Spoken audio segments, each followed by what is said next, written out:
acceso al poder y su ejercicio con sujeción al Estado de Derecho, la celebración de elecciones libres, periódicas y transparentes, el régimen plural de partidos y organizaciones políticas y la separación e independencia de los poderes públicos. Pero ello no bastaba. En muchos de los países de América del Sur, los países de América Central también estaban terminando largos periodos dictatoriales, generalmente terminados además en conflictos y guerras civiles muy dolorosos. Entonces, la primer trabajo en el marco de la OEA es: no queremos más los golpes militares. Ese fue el primer enfoque, y sobre eso hubo un consenso a principios de los 90. Pero luego se fueron produciendo estas nuevas modalidades de alteración, y ahí se genera un nuevo consenso en la región. Tampoco queremos estas nuevas modalidades de alteración del orden constitucional. Esas nuevas modalidades tenían una forma específica: gobiernos legítimamente electos, que eran los que subvertían la democracia. Así, la Carta contempló mecanismos para afrontar el caso de una amenaza, una alteración grave o incluso una ruptura del orden democrático. La defensa interamericana de la democracia es el concepto fundamental. También lo es la democracia como derecho de los pueblos de las Américas. Esos son los dos puntos en los cuales la Carta Democrática Interamericana introduce también fuertes innovaciones en cuanto a que no solamente es una responsabilidad de cada país defender la democracia en el hemisferio, sino que son todos los países responsables de la defensa de la democracia en el hemisferio y la Secretaría General. En los mismos instantes en que en Lima se aprobaba la Carta, el mundo se convulsionaba por los atentados en Nueva York y Washington. Al día siguiente, el mundo ya no sería igual. Gracias a la Carta, tampoco lo sería la manera en la que las Américas protegían la democracia. Los Estados miembros de la OEA se habían dado sólidos argumentos para defenderla conjuntamente. Los fundamentales son el compromiso por parte de todos los Estados americanos de aceptar estas modalidades por las cuales otros Estados pueden actuar para promover y consolidar, inclusive la Secretaría General, para promover y consolidar la democracia en un Estado. Esto ha sido absolutamente necesario. Recién ahora, otros sistemas regionales están incorporando normas similares. A 2 décadas de su creación, las fortalezas de la Carta son claramente visibles. Bueno, la Carta Democrática Interamericana yo diría que tiene tres formas de aplicación. Una es la parte, lo que es lo medular de la Carta, que yo siempre he llamado un programa de la República Democrática. Y por lo tanto, ahí el desafío es ver hasta qué punto los países, dentro de un régimen democrático, van cumpliendo los distintos aspectos de la Carta. El segundo aspecto es el que dice en relación con la aplicación de la Carta cuando hay riesgo de ruptura de la democracia.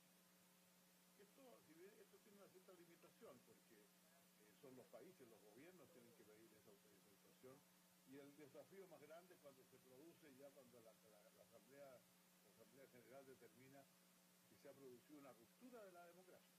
Desde su adopción, la Carta Democrática Interamericana ha sido invocada en al menos 16 oportunidades, haciendo uso de sus funciones preventiva y restaurativa en Venezuela, Bolivia, Perú, Ecuador, Guatemala, Honduras, Nicaragua, El Salvador, Haití, entre otros. En todos esos casos, la Carta fue la guía y la referencia para las decisiones de los Estados miembros. Pero el gran éxito de la Carta está en lo que no se ve. La Carta es una nueva expresión de valores y principios democráticos colectivos. La Carta Democrática es una fuerza de constitución política, ética y moral del ejercicio de la democracia en el continente. Es única en el mundo porque no solamente defiende la democracia desde un punto de vista declarativo, sino también establece procedimientos precisos y puntuales para cuando exista alguna ruptura o amenaza al orden democrático, y le da también tanto a los países miembros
democracias más eficientes. ¿Sí? Vamos en el camino de la Carta Democrática Interamericana.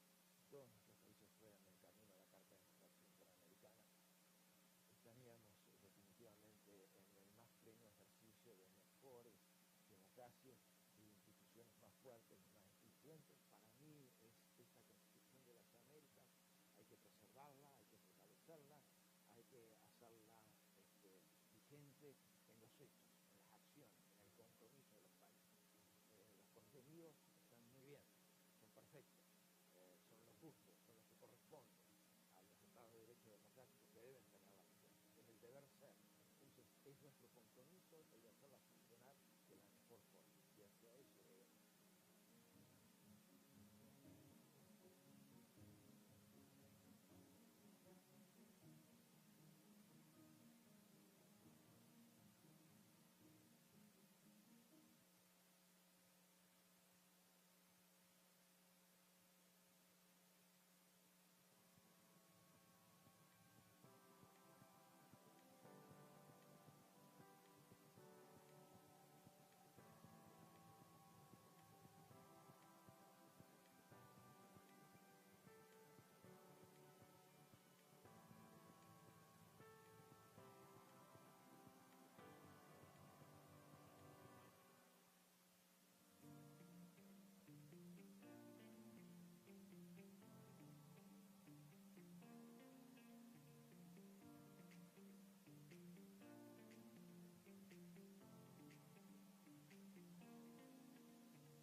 Bueno, la CIM tiene una agenda enorme en el tema de democracia y de liderazgos.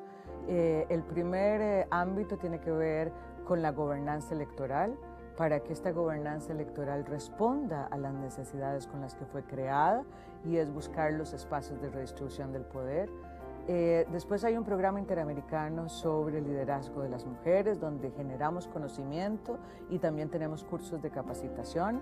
Hay un poderoso curso que ha llegado a más de 1000 mujeres con más de 15 ediciones, que es para candidatas electorales, en las cuales conversamos con ellas, pero también nos ponemos en una agenda de solidaridad y articulación y alianzas entre las mujeres, a pesar de las múltiples diferencias ideológicas o de partidos políticos.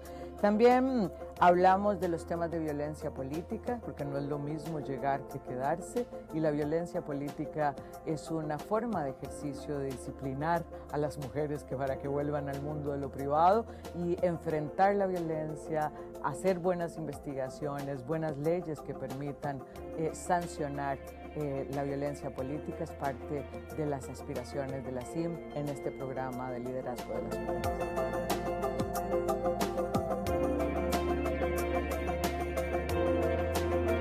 La aspiración histórica de las mujeres es estar en el mundo de lo público, que nuestro trabajo sea remunerado y que tenga un reconocimiento. COVID ha puesto en evidencia una profundización de las brechas existentes para el logro de este objetivo. Estas brechas existentes ahora dan cuenta de que podríamos tener un rezago de más de 2 décadas en el mundo laboral, que el cierre de brechas que se previó que podía tardar 100 años en cerrarse, ahora se habla de 135 años para cerrar la brecha entre los hombres y las mujeres. Entonces, nuestro objetivo es que miren el derecho de las mujeres al empoderamiento económico, que el statement "quédate en casa", que es un viejo conocido del patriarcado, no sea que nos quedemos en casa siempre, y que entendamos que la inserción de la mitad de la población, de este talento humano que tiene una serie de ventajas competitivas, es necesario para el crecimiento económico. De manera que la CIM está colocando esta realidad, está colocando las necesidades de las mujeres y está haciendo unas recomendaciones de rutas para poder cumplir con el derecho al empoderamiento económico y con el crecimiento económico que requieren nuestras empobrecidas economías en tiempos de COVID.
Esta organización es el guardián regional en defensa de la democracia, la libertad y los derechos humanos.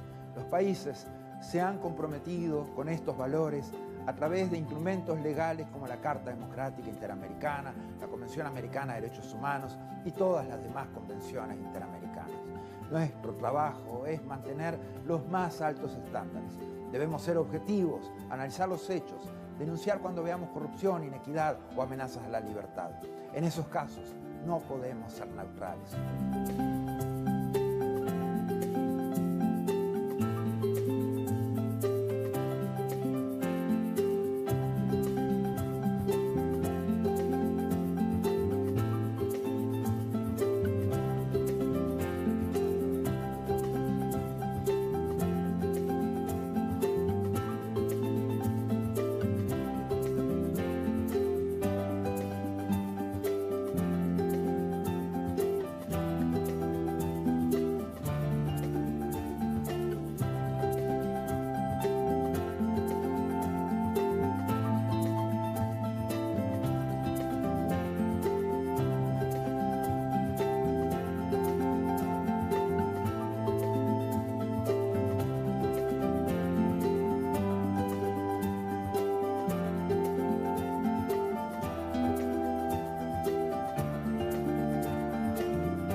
100 years since the inauguration of this building, the OAS headquarters, our institution still brings together the peoples of the Americas to address our responsibilities as a partnership of nations.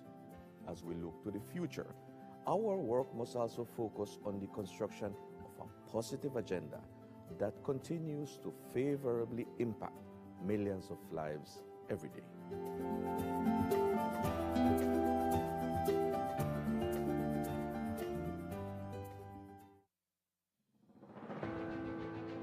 The COVID-19 pandemic brought unprecedented challenges to our member states and the people we serve. In response, the OAS Secretariat for Integral Development adopted a three-pronged approach by 1. Adjusting our portfolio of existing projects, 2. Exploring new projects to meet emerging needs, and 3. Expanding multi-sectoral partnerships. The results achieved in 2020 demonstrate the resilience of our member states and the commitment of the OAS SETI to work with member states and partners towards our common goals in the development of our region. Our Network on Competitiveness launched the COVID-19 Ideas Accelerator, sharing 250 tools, health solutions, responses, and recovery plans. The Network for Labor Administration published a portfolio of responses from ministries of labor to COVID-19, sharing over 420 measures taken to protect workers, employment, and income. Likewise, the Inter-American Teacher Education Network series, Teaching STEM in Quarantine, provided 117,000 teachers with key tools to continue advancing STEM education during the pandemic. Through its network and platforms, the Inter-American Committee on Ports promoted international and national best practices, guidelines, protocols, and recommendations on COVID-19 safety measures and continuity of logistic operations. Initiatives such as the Education in Times of Change platform allowed us to meet urgent needs by offering timely tools on virtual education and a dedicated space for ministries to share strategies, actions, and solutions. Other programs such as the Row Fund stepped up, providing emergency grants to offset the challenges imposed on our students by the pandemic. SETI's partnerships are adding value to member states in the form of technical assistance, training, and access to tools and services.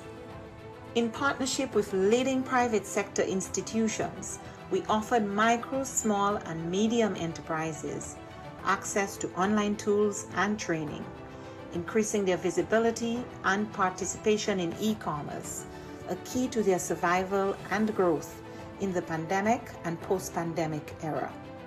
A new OAS SETI Facebook initiative provided 85,000 MSMEs across the region with capacity building opportunities and WhatsApp business tools to aid response, recovery, and resilience building. The Caribbean Small Business Development Centers program achieved real impact, supporting new businesses, expanding sales, and driving growth. A new network of Caribbean SPDCs will broaden the program's reach. The Inter-American Committee on Tourism, the CTOUR, convened ministerial-level policy dialogue in an urgent response to the impact of the pandemic on the hard-hit tourism and hospitality sectors. Policymakers and experts discussed biosanitary protocols, travel and visa facilitation, among other critical areas for the sector's recovery. Partnering with the George Washington University and the U.S. Bureau of Indian Affairs, we went ahead with the scheduled first Indigenous Tourism Forum of the Americas, pivoting to a virtual format and convening over 240 participants from indigenous communities, the private sector, and governments. SETI also integrated sustainable development practices in the COVID-19 response. The pandemic is a daily reminder of the links between water, health, sanitation, food security, and nutrition. We ensured the continuity of our water management projects in the Plata Basin and worked with governments and partners in the design of an investment portfolio valued at $90 million. Additionally, the Energy and Climate Partnership of the Americas continued to share relevant best practices and responses to the pandemic on energy and air quality. These few examples indicate our collective impact. We cannot do this alone. It is now more urgent than ever to address the region's structural weaknesses, to recover from the health, economic, and social crises occasioned by the pandemic and prepare for future shocks. It is imperative that we work together as we risk losing recent development gains and seeing millions fall back into poverty. It is time for the region to redirect course and pursue a more sustainable, resilient, and equitable future for all. We are in this together. But the resilience building agenda is too big for any one stakeholder to address acting alone, and simply bringing together stakeholders, whether at the national, subnational, regional, global level, is not enough. Effective, focused, and sustained coordination among stakeholders is paramount to provide countries with integrated and comprehensive support. The OAS, as a hemispheric forum and honest broker, must continue to facilitate this process while we work with member states towards the attainment of the 2030 Sustainable Development Agenda. Cooperation, collaboration, and partnerships that include all actors strengthen us, enabling us to be more than the sum of our parts. We can and we must work together. The future of our region depends on it.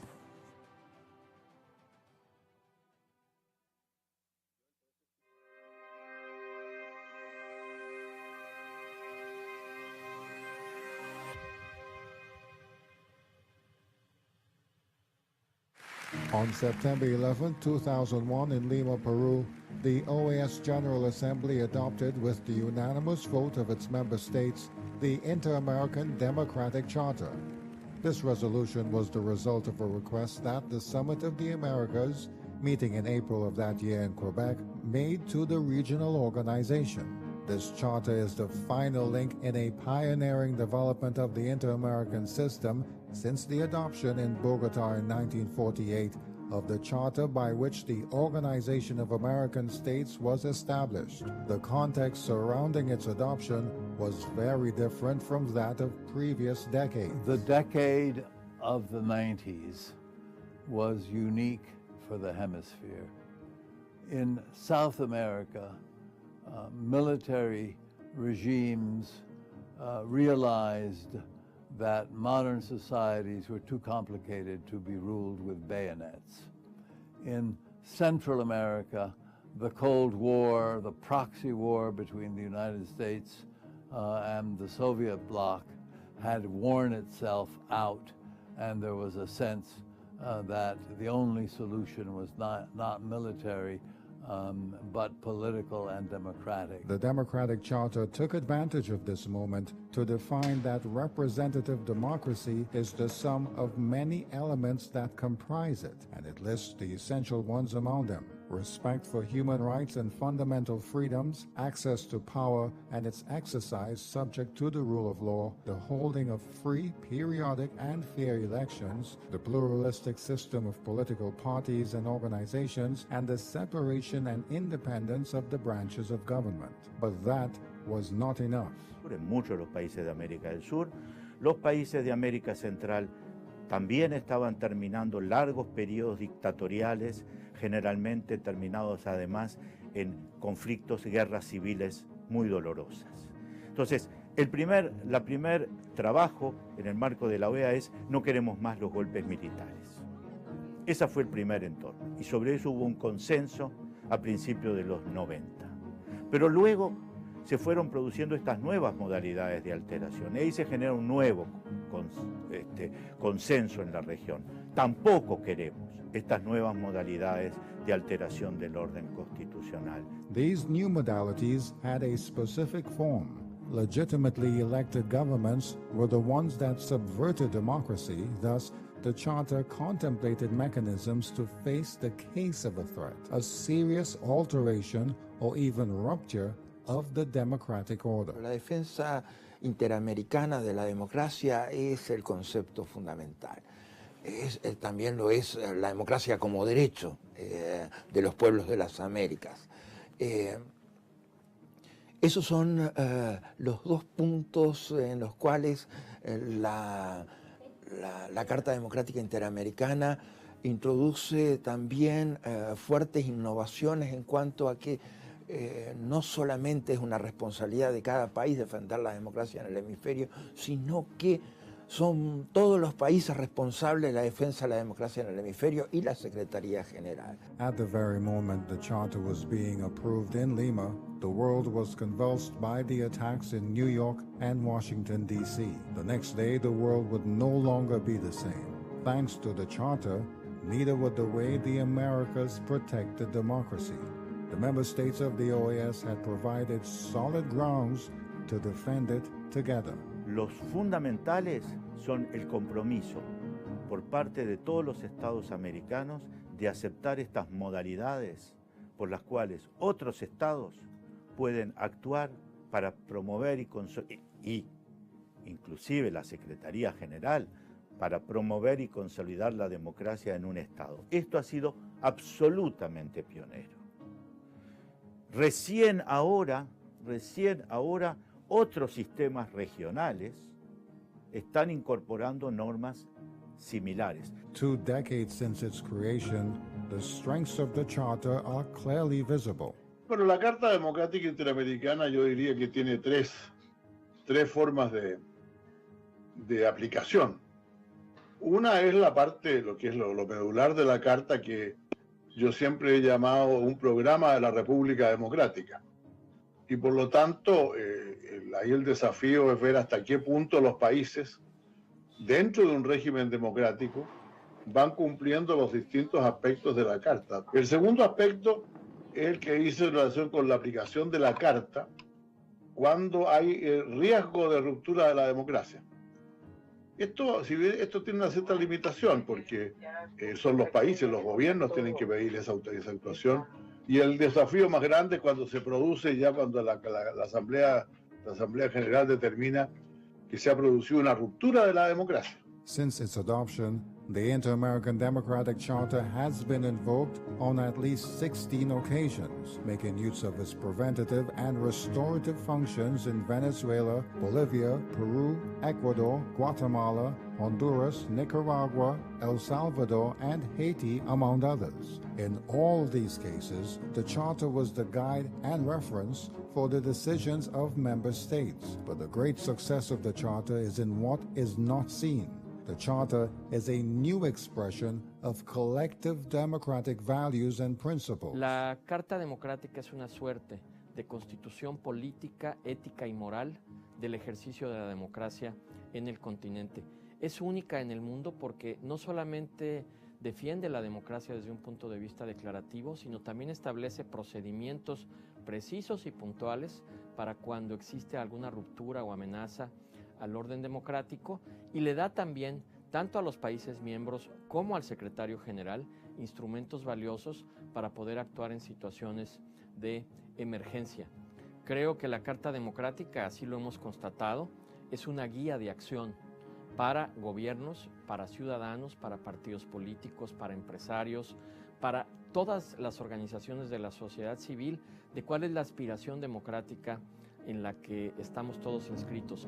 The validity of the Charter undoubtedly goes hand in hand with the validity of democracy, which is essentially a work that is constantly being built. Democracias perfectas todavía no las hay. Tenemos democracias perfectibles o muy perfectibles.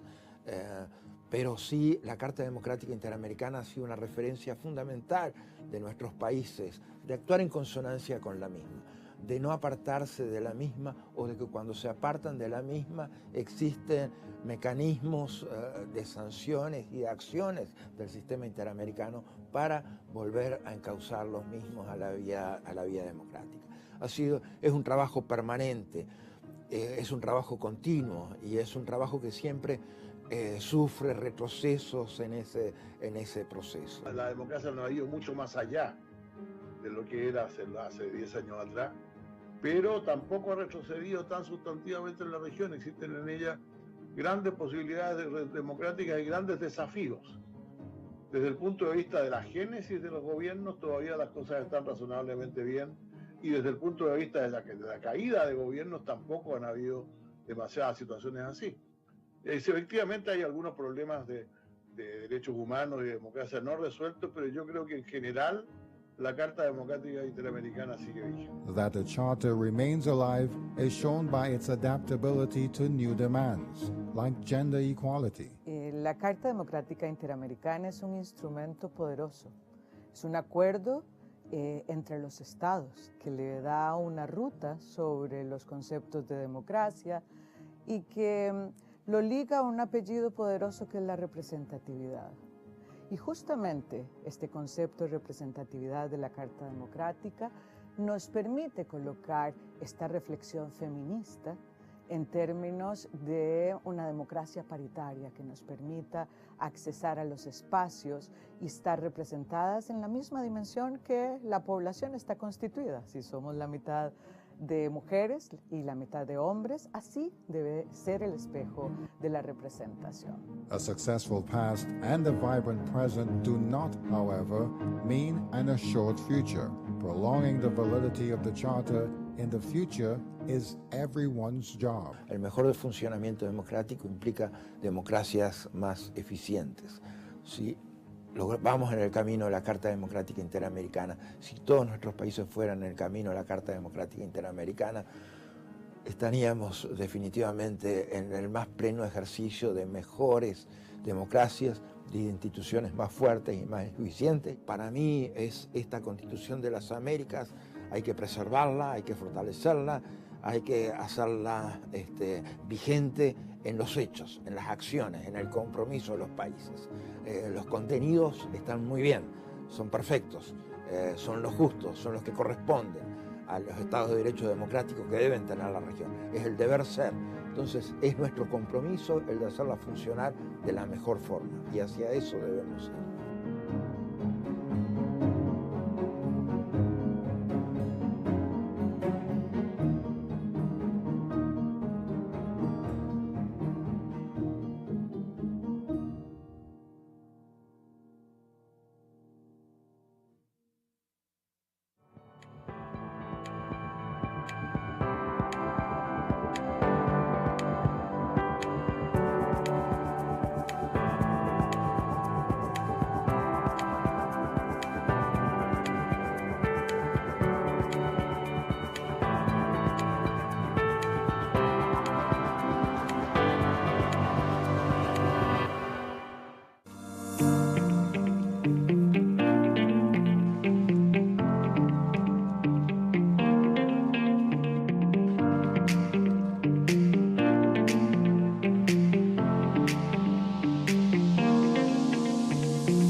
La CIM tiene una agenda enorme en el tema de democracia y de liderazgos.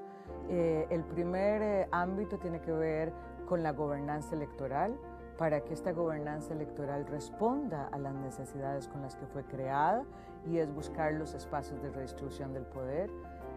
Después hay un programa interamericano sobre el liderazgo de las mujeres, donde generamos conocimiento y también tenemos cursos de capacitación.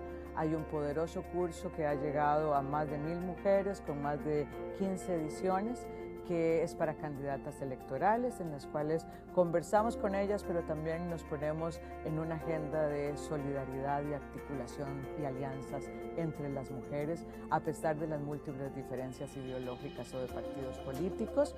También hablamos de los temas de violencia política, porque no es lo mismo llegar que quedarse, y la violencia política es una forma de ejercicio de disciplinar a las mujeres para que vuelvan al mundo de lo privado y enfrentar la violencia, hacer buenas investigaciones, buenas leyes que permitan sancionar la violencia política. Es parte de las aspiraciones de la CIM en este programa de liderazgo de las mujeres.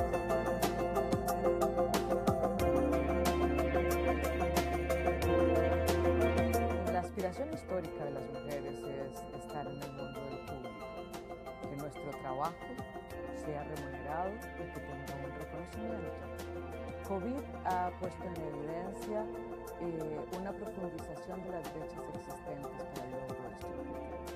Estas brechas existentes ahora dan cuenta de que podríamos tener un rezago de más de 2 décadas en el mundo laboral, que el cierre de brechas que se previó que podía tardar 100 años en cerrarse, ahora se habla de 135 años para cerrar la brecha entre los hombres y las mujeres.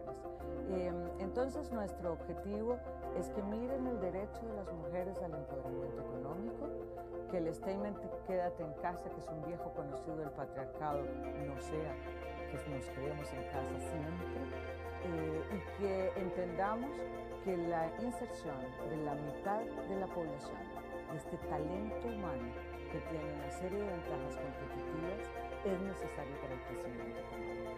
De manera que la CIM está colocando esta realidad, está colocando las necesidades de las mujeres y está haciendo unas recomendaciones de rutas para poder cumplir con el derecho al empoderamiento económico y con el crecimiento económico que requieren nuestras empobrecidas economías en tiempos de COVID.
Esta organización es el guardián regional en defensa de la democracia, la libertad y los derechos humanos.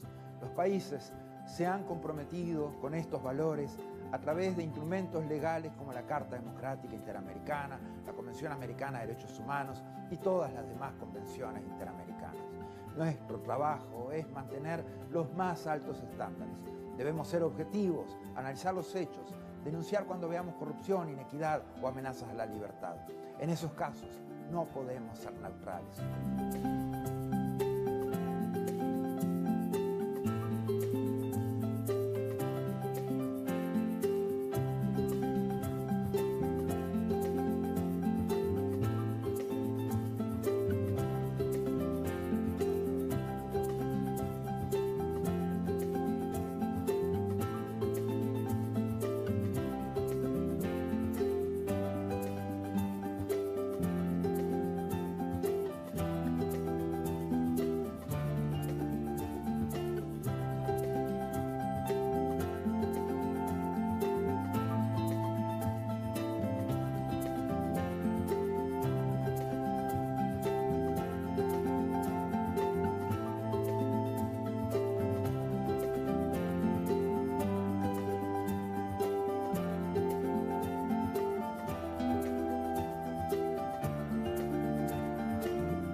100 years since the inauguration of this building, the OAS headquarters, our institution still brings together the peoples of the Americas to address our responsibilities as a partnership of nations.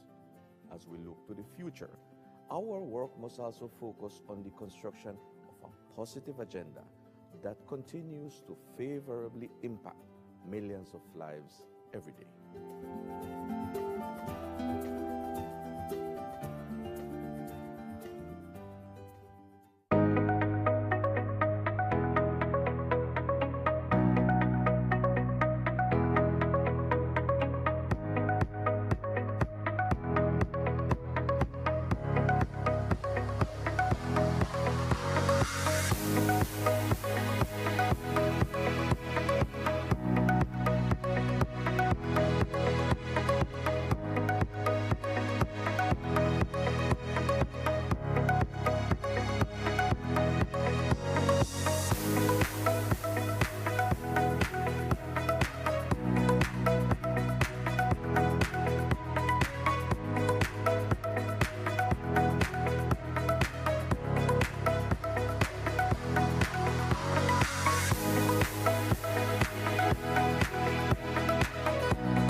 The COVID-19 pandemic brought unprecedented challenges to all member states and the people we serve. In response, the OAS Secretariat for Integral Development adopted a three-pronged approach by 1. Adjusting our portfolio of existing projects, 2.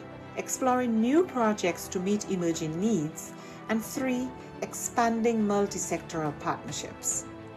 The results achieved in 2020 demonstrate the resilience of our member states and the commitment of the OAS SETI to work with member states and partners towards our common goals in the development of our region. Our Network on Competitiveness launched the COVID-19 Ideas Accelerator, sharing 250 tools, health solutions, responses, and recovery plans. The Network for Labor Administration published a portfolio of responses from ministries of labor to COVID-19, sharing over 420 measures taken to protect workers, employment, and income. Likewise, the Inter-American Teacher Education Network series, Teaching STEM in Quarantine, provided 117,000 teachers with key tools to continue advancing STEM education during the pandemic. Through its network and platforms, the Inter-American Committee on Ports promoted international and national best practices, guidelines, protocols, and recommendations on COVID-19 safety measures and continuity of logistic operations.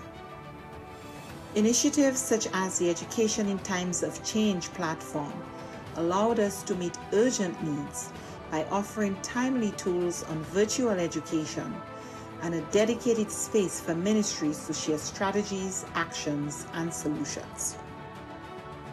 Other programs such as the Row Fund stepped up, providing emergency grants to offset the challenges imposed on our students by the pandemic.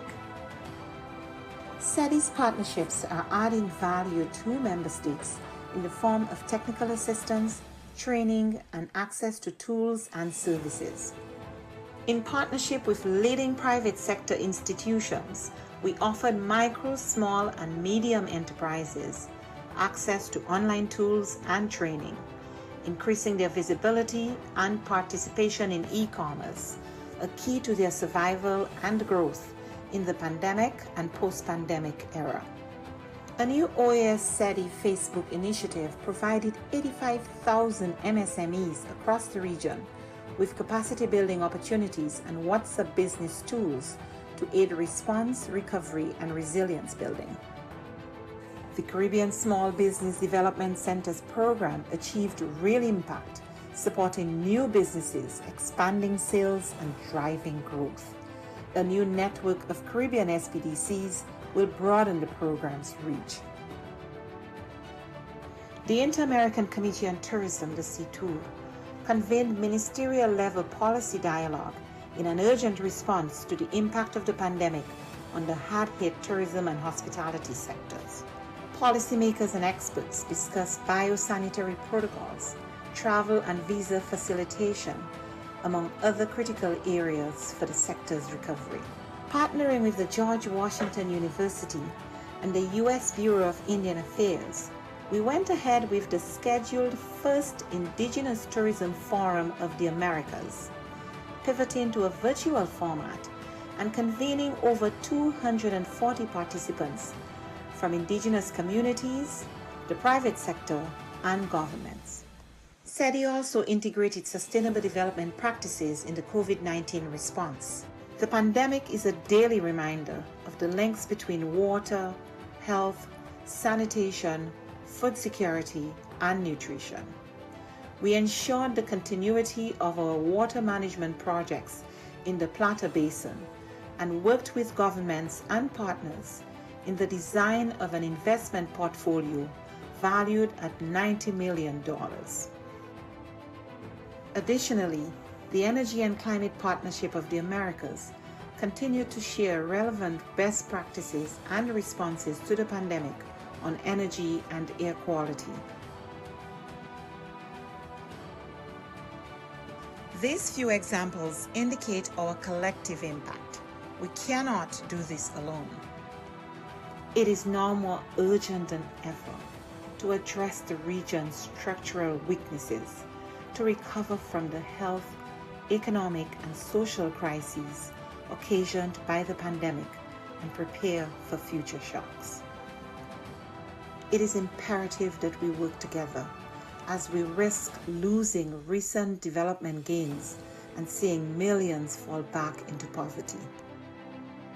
It is time for the region to redirect course and pursue a more sustainable, resilient, and equitable future for all. We are in this together. But the resilience building agenda is too big for any one stakeholder to address acting alone, and simply bringing together stakeholders, whether at the national, subnational, regional, or global level, is not enough. Effective, focused, and sustained coordination among stakeholders is paramount to provide countries with integrated and comprehensive support.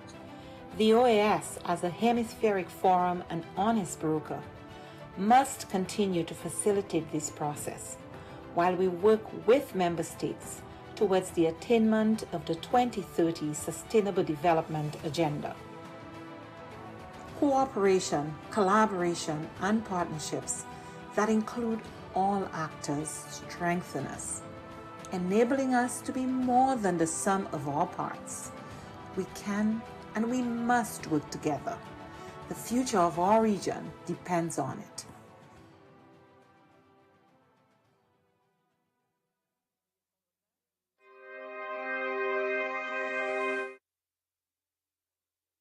Delegations to kindly take their seats so we may resume our meeting of this morning.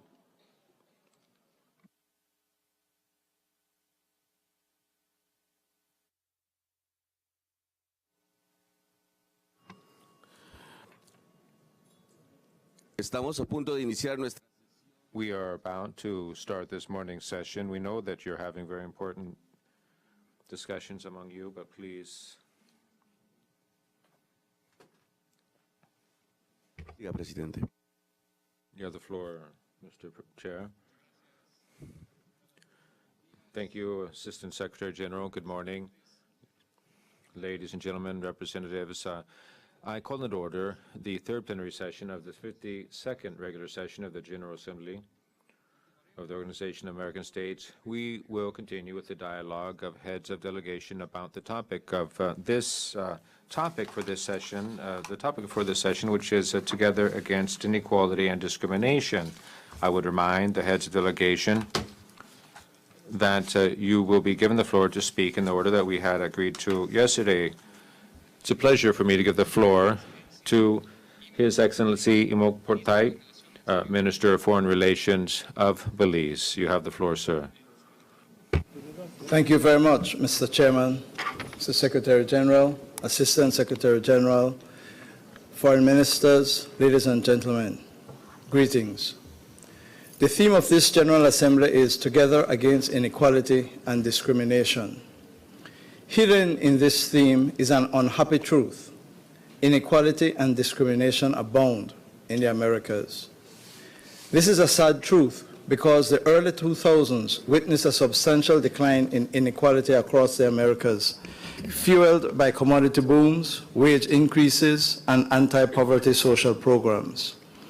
Poverty fell on average from 42.3% in 2002 to 23.1% in 2018, as vast swaths of the population moved into the middle class. However, the COVID-19 pandemic and the end of high commodity prices have increased hemispheric inequality. Mr. President, inequality is a vestige of our colonial past, a colonialism that spawned structurally unequal societies replete with racism and racial inequality.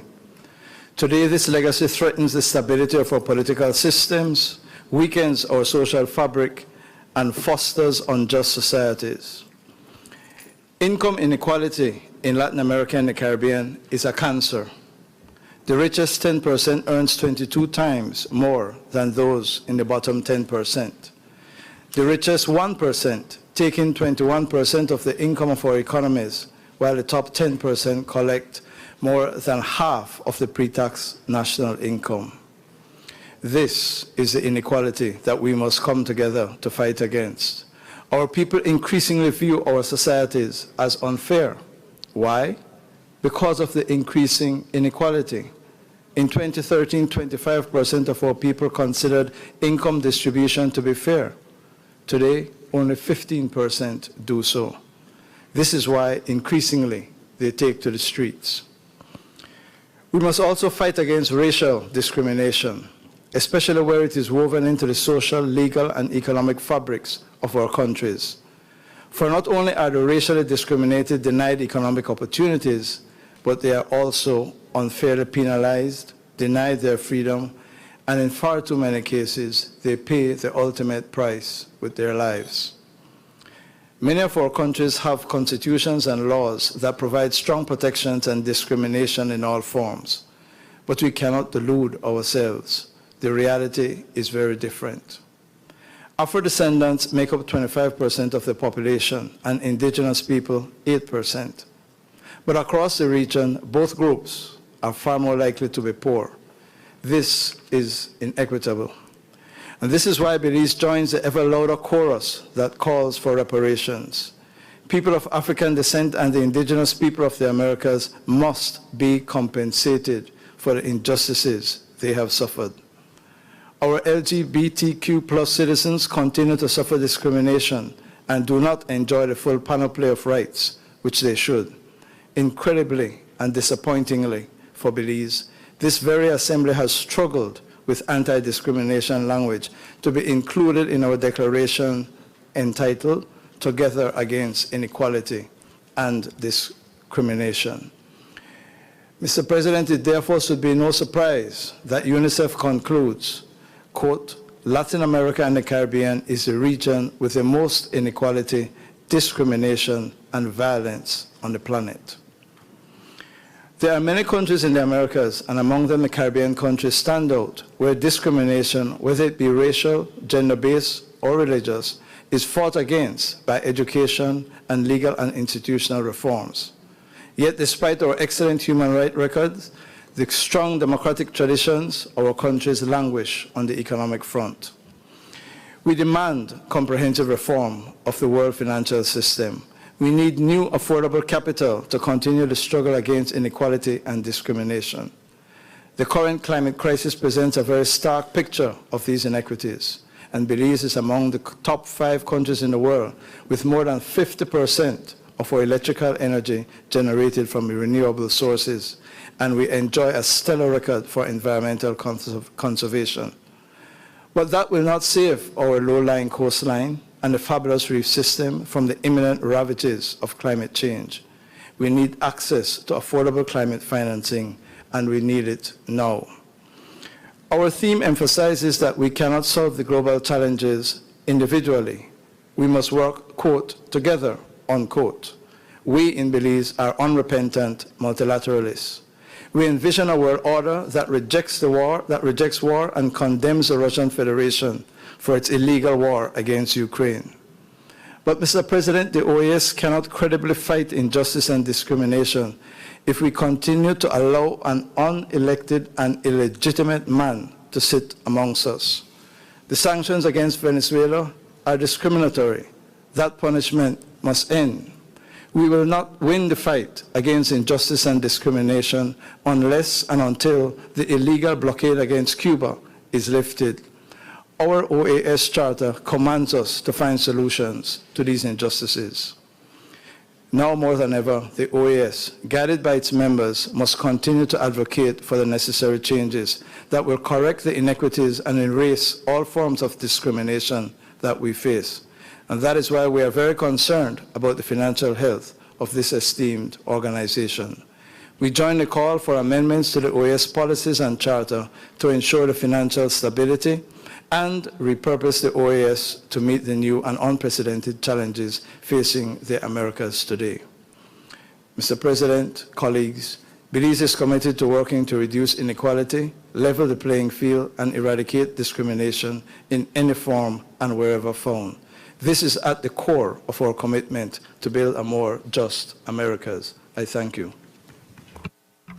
Thank you very much, Your Excellency. Ahora tengo el gusto de dar la palabra. Now it's my pleasure to give the floor to the Vice Minister of Foreign Relations of Bolivia, Ambassador Freddy Machaca. You have the floor, sir.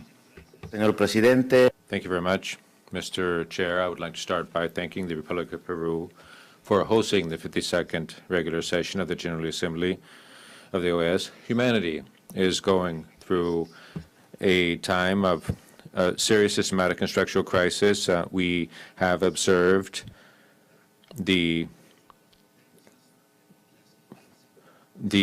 whims of the powers undermining international multilateral organizations. Multilateralism is the mechanism, the only mechanism that holds out any guarantee of respect among states, regardless of their economic and military power. And this is now in a state of crisis. Now, if we look internationally, the Inter-American integration system, the oldest in the world, is plunged into the worst crisis of its world as very personal and petty interests have co-opted it. The OAS, with 25 member states in 1948, currently has 32. 3 countries are no longer among us for reasons we all know, because this organization undermines the fundamental principles of sovereign equality of states, applying a double standard to the interest of capitalism and imperialism. Without a doubt, the worst time of this organization is now, in which we have even lost the form. Every day we hear criticisms. We hear requests for change as well. There is a collective awareness, an awakening about how things aren't really well, but that isn't making us change anything. we've taken stock of the crisis we're in, but we have not yet been capable of finding a solution to this crisis. That said, we do demand of the Secretary General of this organization to put an end to hypocrisy, double standards, which are harmful practices to international or multilateralism. In 2014, Mr. Chairman, the countries that make up the Community of Latin American and Caribbean States, CELAC, declared this region as a zone of peace, pledging to peacefully solve our disputes and doing away forever the resort to force in the region, and to thereby strengthen the regional integration process of the Caribbean and Latin America.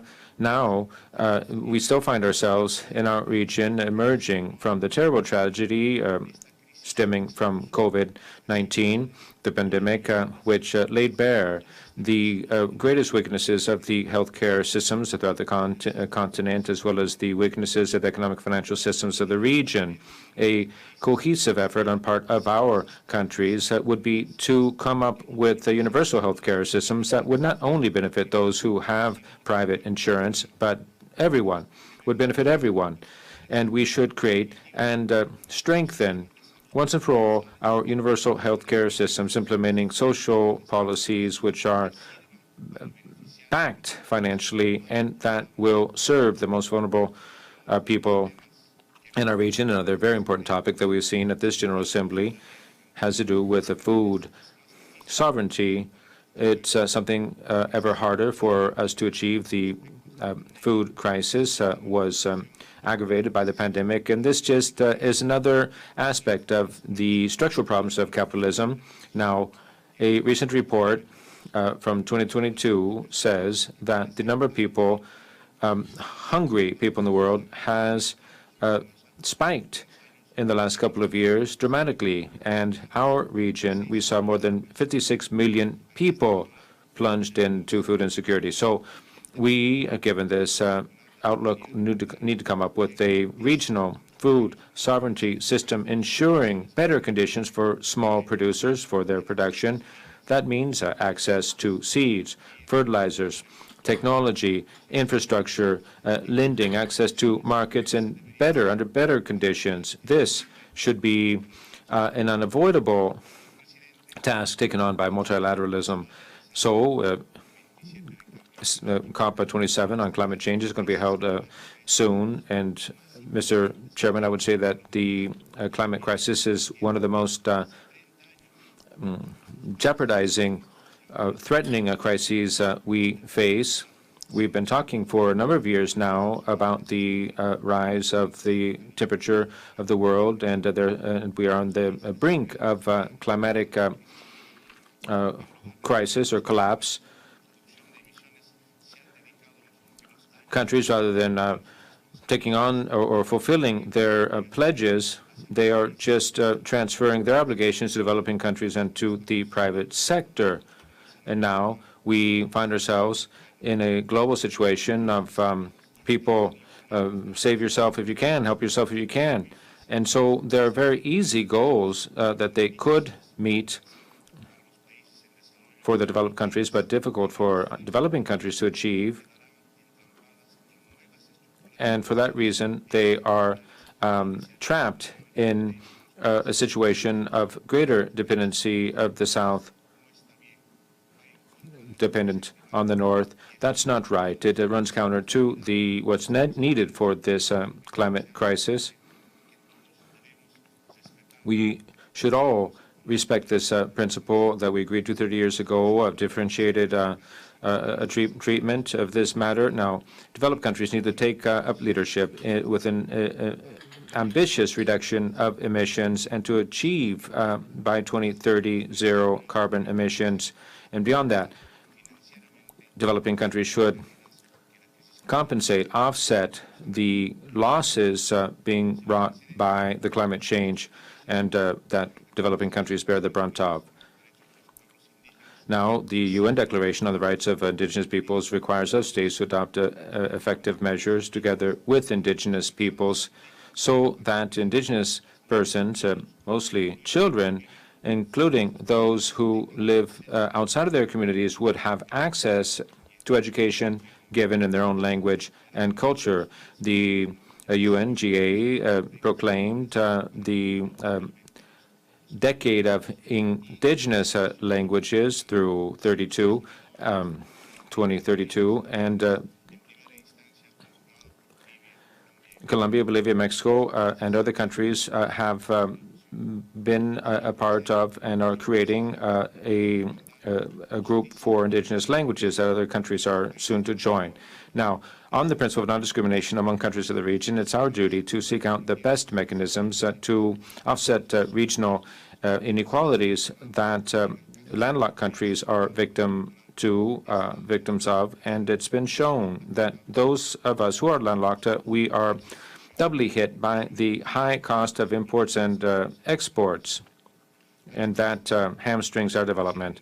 Now, as our president, Luis Arce, said at the GA of the UN, we remind you here of this, that our country, Bolivia, emerged or was created with access to the sea, but now it's closed in, locked in, and it faces a host of difficulties in transportation, communication, and measures that seriously impede development and trade. And so hopefully, sooner than later, these injustices will be overcome, and the harm caused by a war driven by capitalist interests can be overcome, and we can build a better future among our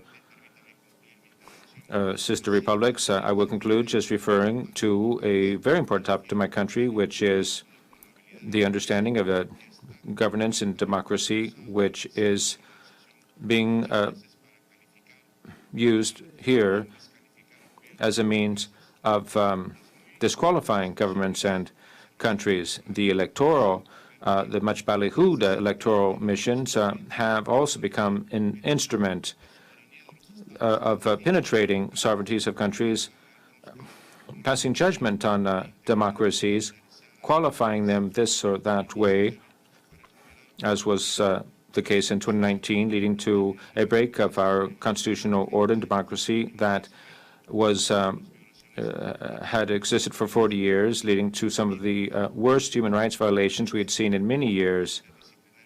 As said, the interdisciplinary group of independent experts created by the IACHR. So Bolivia on this has requested there be conducted an international investigation, requesting that the documents be turned over, the documents used in that audit. They are international documents. And in the 9th Summit of the Americas last June in LA, that request was made, and we face denials, refusals, and we are treated dismissively with that request. Thank you for that. It's my pleasure now to give the floor to the Secretary General of Foreign Relations of Brazil. Thank you very much, Mr. Chairman, and good morning, everyone. Ladies and gentlemen, ministers, heads of delegation, Assistant Secretary General, allow me to start by expressing thanks to Peru for organizing this 52nd regular session of the General Assembly of the Organization of American States, and I thank the Secretariat as well. I greet the people of Lima and thank them for the very gracious welcome we received on behalf of the Brazilian delegation. I greet the other delegations of member states and observers, authorities, staff, and everyone else in attendance. I'm very pleased to take part in the first General Assembly held in the wake of COVID-19 pandemic, and I'm so pleased to see once again so many old friends. Mr. Chairman, the topic chosen by Peru to guide the work of this General Assembly could not be more on mark.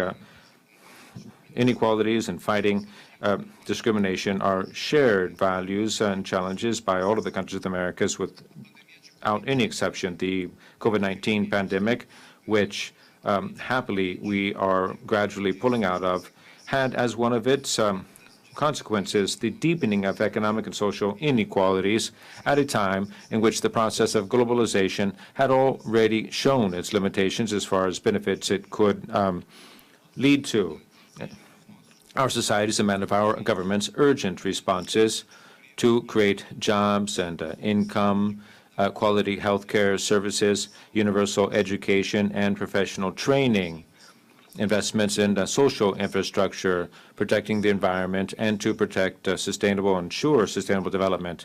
They also require and demand our commitment in defense of human rights and individual freedoms, to strengthen democratic values, and to respect differences. These matters, as we all know, are intimately interrelated. We cannot guarantee human rights and democracy in the midst of poverty, social and economic crisis. We won't have a stable environment to progress as societies where there are inequalities that persist, and intolerance and discrimination. Now, to solve these problems, it becomes that much more complex in the world beset by geopolitical tensions and with challenges that are made that much worse with food insecurity, energy insecurity, health emergencies, humanitarian emergencies. All these matters, as we know, can only be solved by way of cooperation and the collaborative joint effort of all of us. Now, we believe in Brazil that the OAS, given the breadth of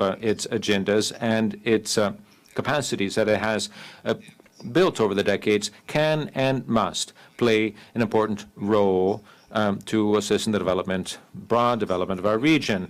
We need to focus on our efforts on identifying an agenda that we can build a consensus around to capitalize on our efforts to focus on those things around which things that unite us and inspire us.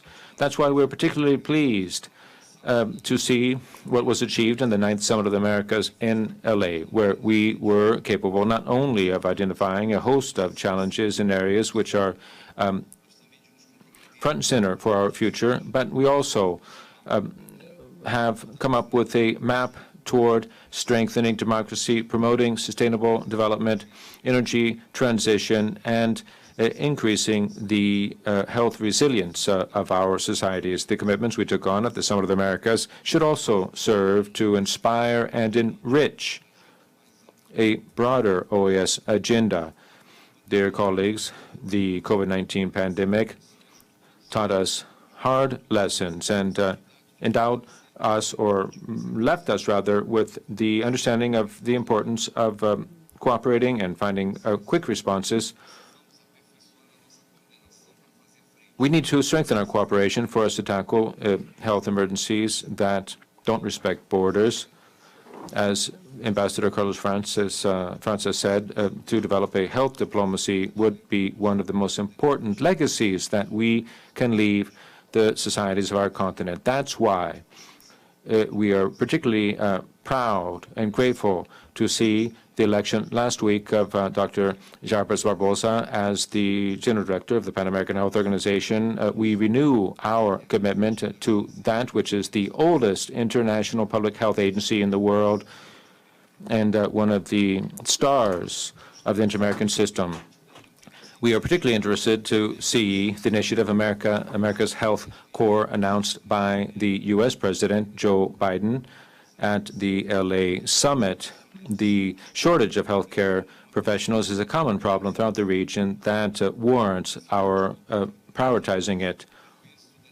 And so the powerful success in this area will redound to benefits throughout the region. In education, we renewed our commitment to the regional program that is the Partnerships for Training and Education. As you know, this is the largest educational program we have in Brazil with OAS, and it has contributed to promote integration and regional development by offering training in different areas of knowledge. The Brazilian government is working with OAS to structure the graduate program for member countries of CARICOM. Through these different initiatives, students from the Caribbean will be able to study graduate courses of their choice without any cost. For technical cooperation, Brazil announced last year $200 million more to the Cooperation Fund, which now has $300,000 for direct cooperation with the Caribbean as well. Mr. Chairman, under the pillar of hemispheric security, we acknowledge the importance of a multidimensional outlook that we adopted in the Declaration on Security in the Americas, enabling us to hold frank discussions about priorities and proposals for the region, priorities for the region. Our common objective is to achieve regional stability. We seek out concrete initiatives to that effect, enabling us to come up with effective responses to challenges which are that much more evident and more complex than ever. You have organized international crime, drug traffickers, environmental crimes, and terrorism. This collective effort calls for building networks among our agencies and authorities, law enforcement agencies, devoted to prevention and to address these scourges. It's with that objective that last June, Brazil received the first CMDA, the Conference of Ministers of Defense, which was a positive step to work together to create interoperability among our law enforcement agencies with the International Center for Cooperation, which has been set up in Rio. We had the honor of receiving in Brazil the last month of June authorities from 21 countries of the region for the 15th conference of the Ministers of Defense of the Americas, in which we discussed topics of defense and security in the region, and we endorsed progress in the areas of cooperation in the case of humanitarian assistance, natural disasters, cyber defense, cyberspace, and women's participation in armed forces, among other important topics. Mr. Chairman, Brazil renews its firm commitment to the inter-American human rights system. The current mandate of Dr. Rodrigo Mondovich as one of the justices on the Inter-American Court, and also the 150th regular session of the court that was held recently. Now, we see of late other instances of progress in the IHCHR and the Inter-American Commission on Women. However, we are making an effort to continue to improve the procedures and routines to the benefit of everyone's participation, of the members' participation. I would underscore the electoral observation missions that were present during the last elections held in Brazil last Sunday, with 52 different observers from 17 different countries.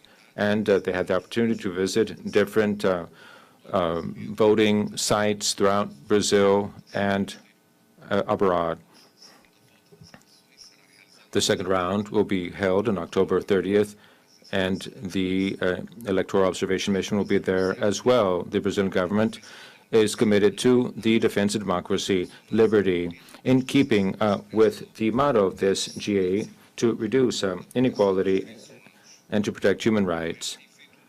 OAS has done much in its mission to protect and promote democratic values in the Americas, and we need to recognize, however, that the organization is facing difficulties to come up with certain solutions to certain problems, calling into question respect for the values and principles that underpin the Charter of the OAS and the Inter-American Democratic Charter.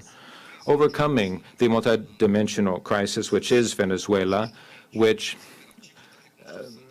for which it's necessary to bring to bear the imperative of rebuilding a democracy, reinstalling a respect for human rights and social protection, and to dismantle criminal networks continues to be a challenge for all of us, for the region taken together, and first and foremost for the Venezuelan people. Brazil continues to be committed to the democratic forces in Venezuela that seek to re-democratize the country within negotiations that are legitimate and representative. And I insist on this. Nicolas Maduro needs to show good faith in this effort. Hopefully, based on dialogue and good faith, a path forward can be found to restore democracy, holding presidential elections that are free and fair in 2024. Likewise, we are very concerned to see what's happened in Nicaragua, the deepening of that internal crisis, rule of law eroding, human rights violations, loss of individual rights, censorship, repression, religious persecution, all of which are intolerable among the concert of American nations. So this calls upon us as a region, as an organization, to make clear that we're not talking about meddling in countries' affairs. We seek rather respect, legitimately respect for principles and values that we voluntarily agreed to the benefit of everyone, in support of stability, development, and democracy in our region.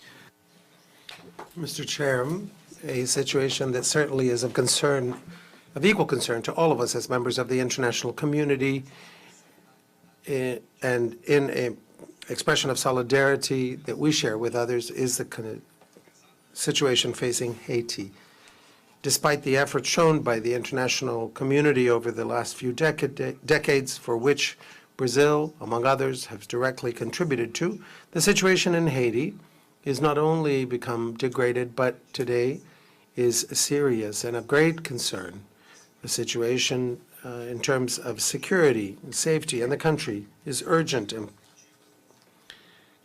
and puts at risk the possibility of future perspectives for Haiti. The step that is essential for national pacification and a recovery of institutional stability require a minimum and reliable security situation. We take good note of the Secretary General's comments, Luis Almagro, on Haiti that require the cooperation of the international community, beginning with regional partners, as we saw yesterday in the meeting called and presided over by Canada. Even in the Security Council of the United Nations, we need a broad attention to this matter in all of its different political, social, and security dimensions. Brazil, as always, joins and pledges our support and willingness to collaborate with our brothers in Haiti and with other member states of the OAS in the search for solutions to these challenges. Thank you for your attention. Thank you, Mr. Chair. Estimado secretario. Thank you, Mr. Foreign Minister. And we would now be advised that the ambassador and head of delegation of Dominica will not be able to participate. So those remarks will be shared by all. It is now my pleasure then to give the floor to the Minister of Foreign Affairs of Chile, Her Excellency Antonia Urrejola. Thank you, Chair. Greetings to His Excellency, the Secretary General of the OAS, Luis Almagro, and Assistant Secretary General of the OAS, Nestor Mendez, and my fellow foreign ministers and members of the civil society. On behalf of our President, Gabriel Boric, let me extend greetings and congratulations to our host country, Peru, as well as to the General Secretariat for the organization of this General Assembly. Together against inequality and discrimination is exactly the motto that we needed. We are diverse societies with historical differences in terms and deep wounds caused by discrimination. In fact, for Chile, the promotion and protection of human rights, as well as the strengthening of democracy, are key pillars of our work, and proof of this commitment is the presentation of our candidacy to the United Nations Human Rights Commission, the ratification of the Protocol of San Salvador on economic, social, and cultural rights, and our recent adhesion to the Escazú Accords for the protection of environmental and human rights defenders. As Gabriel Boric, our president, recently said at the General Assembly of the United Nations, we have the obligation of responding to the call of millions in our hemisphere and in our world who clamor for the protection of their rights and security to be able to live. The consequences of societies built on abuse and segregation as policies. We are convicted of the fact that the pathway to this involves greater democracy, not less democracy, involving greater participation, not restricting it, opening and guaranteeing the freedom of expression and dialogue, and not censoring those who feel or have different opinions than ours. This is a rule and a collective commitment that leads us to appreciate collective dialogue, particularly in our region, where many of the challenges of others are the ones that we face here. We are concerned for the guarantees of a democratic dialogue, opportunity and space in our region, in every country, and in our relations as sovereign states.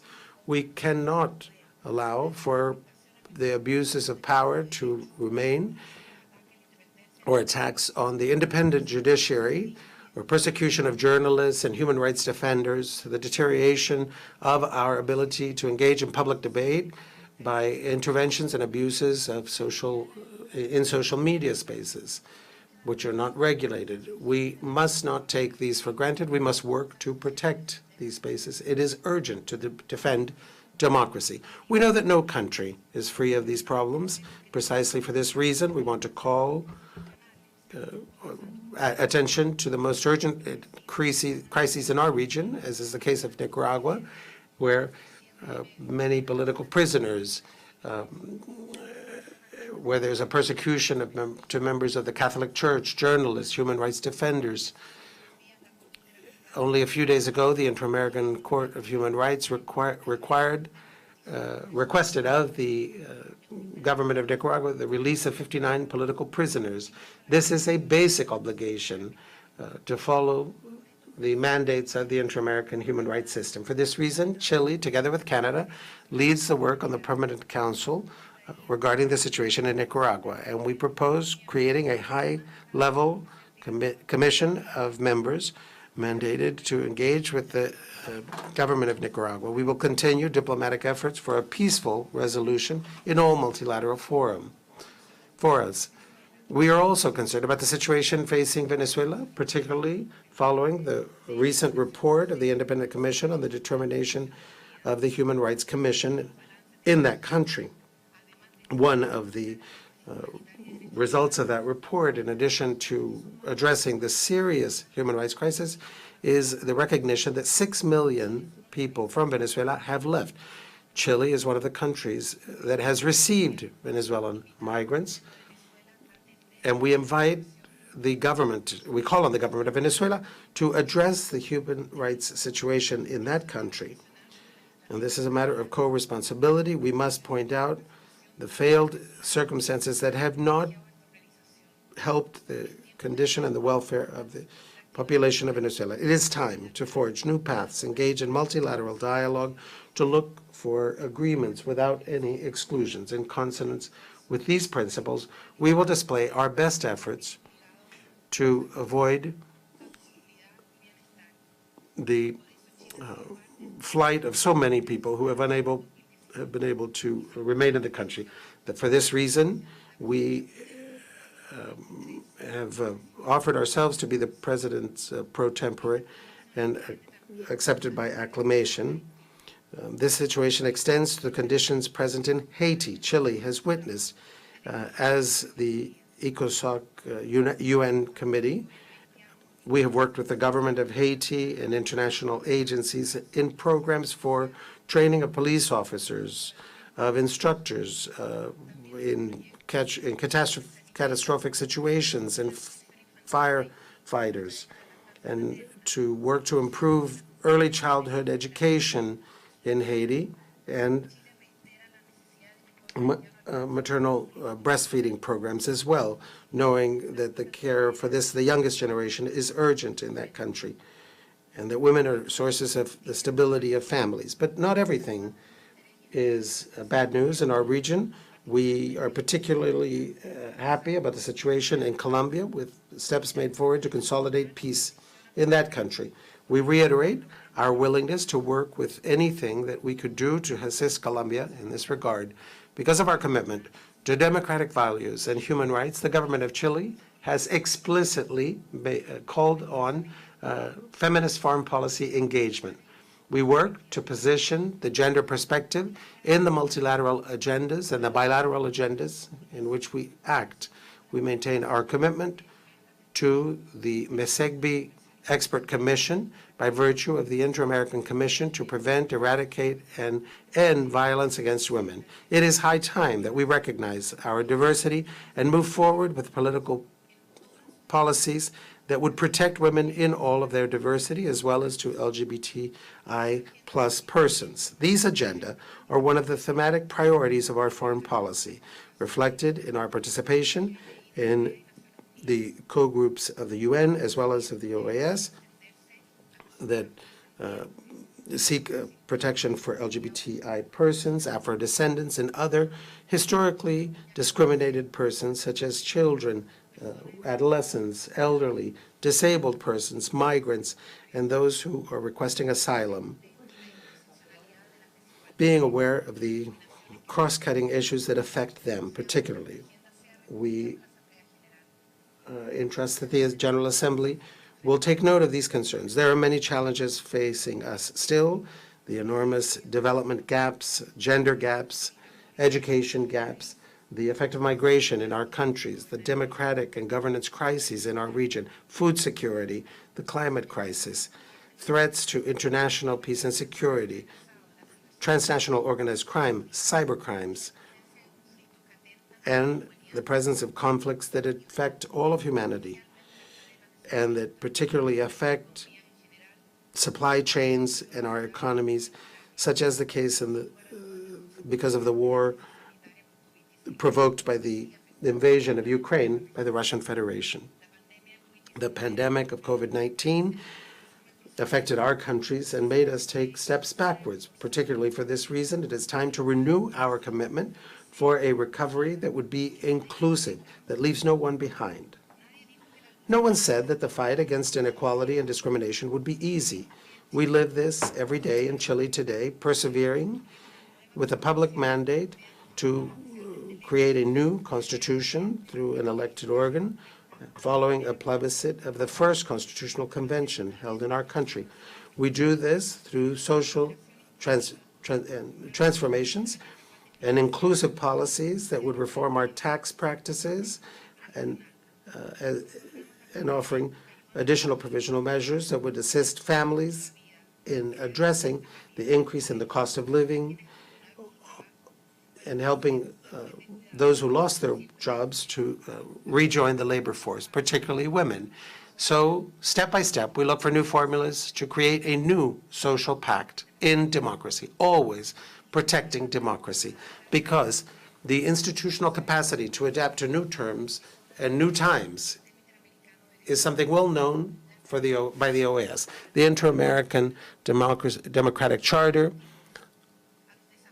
and the challenges that we face, the capacities and skills that are required, will only be possible if we promote political dialogue and engagement without exclusion. Also considering the reinsertion of countries that have left our inter-American system, Chile is always well disposed to work towards that. America should be a large house, a large tent, and it is painful for us to have left out brothers and sisters. We also need to modernize our agendas, such as our preparedness to pandemics, artificial intelligence, cybersecurity, and new technological advances for digital transformation, a transition to clean, sustainable, and renewable energy, such as green hydrogen, just to mention some. To modernize is also to hear the clear demands of our brothers and sisters of the Caribbean that would address in more complex and complete ways, other than just using the GMP. And we want to be a reference environmentally with a turquoise index that would also take into account the climate crisis, the loss of biodiversity, and the crisis of global contamination, with a focus on a just transition and inclusive development. For all these reasons, it is important for the OAS to return again to be a credible forum for dialogue, for the creation of consensus and capacities. This objective will only be attained if we work together as sovereign states, incorporating representatives of the private sector and civil society and the university sector, taking note of the many challenges facing us that are particularly complex. We clearly imagine a OAS that would take note of changes in our paradigms and in our societies. All of our governments today face challenges, many of them at a scale that extend beyond our own borders. It is time for us to be up to the task and to advance on the historical foundations of being a continent that is resilient, free, and democratic, particularly engaged in the fight against discrimination and inequality. Thank you, Mr. Chair. Many thanks for your intervention, Madam Foreign Minister. It's my pleasure to now give the floor to the Minister of Foreign Affairs of Colombia, His Excellency Álvaro Leiva. Mr. Foreign Minister, you have the floor.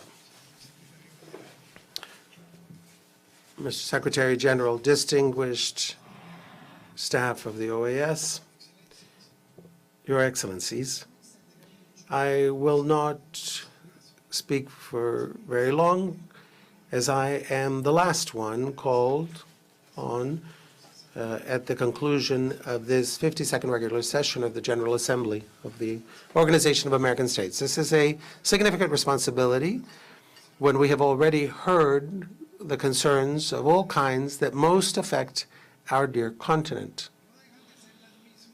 These are not different from those that affect a majority of humanity. A continued war that could end up being in a catastrophe for the entire planet if we do not manage to end it. The challenges of climate change, global warming, the migration crisis, racial discrimination, inequality, gender inequality, and a lack of guarantees for the full development of personality. And my own country, the Republic of Colombia, is not exempt from this. 1,748,000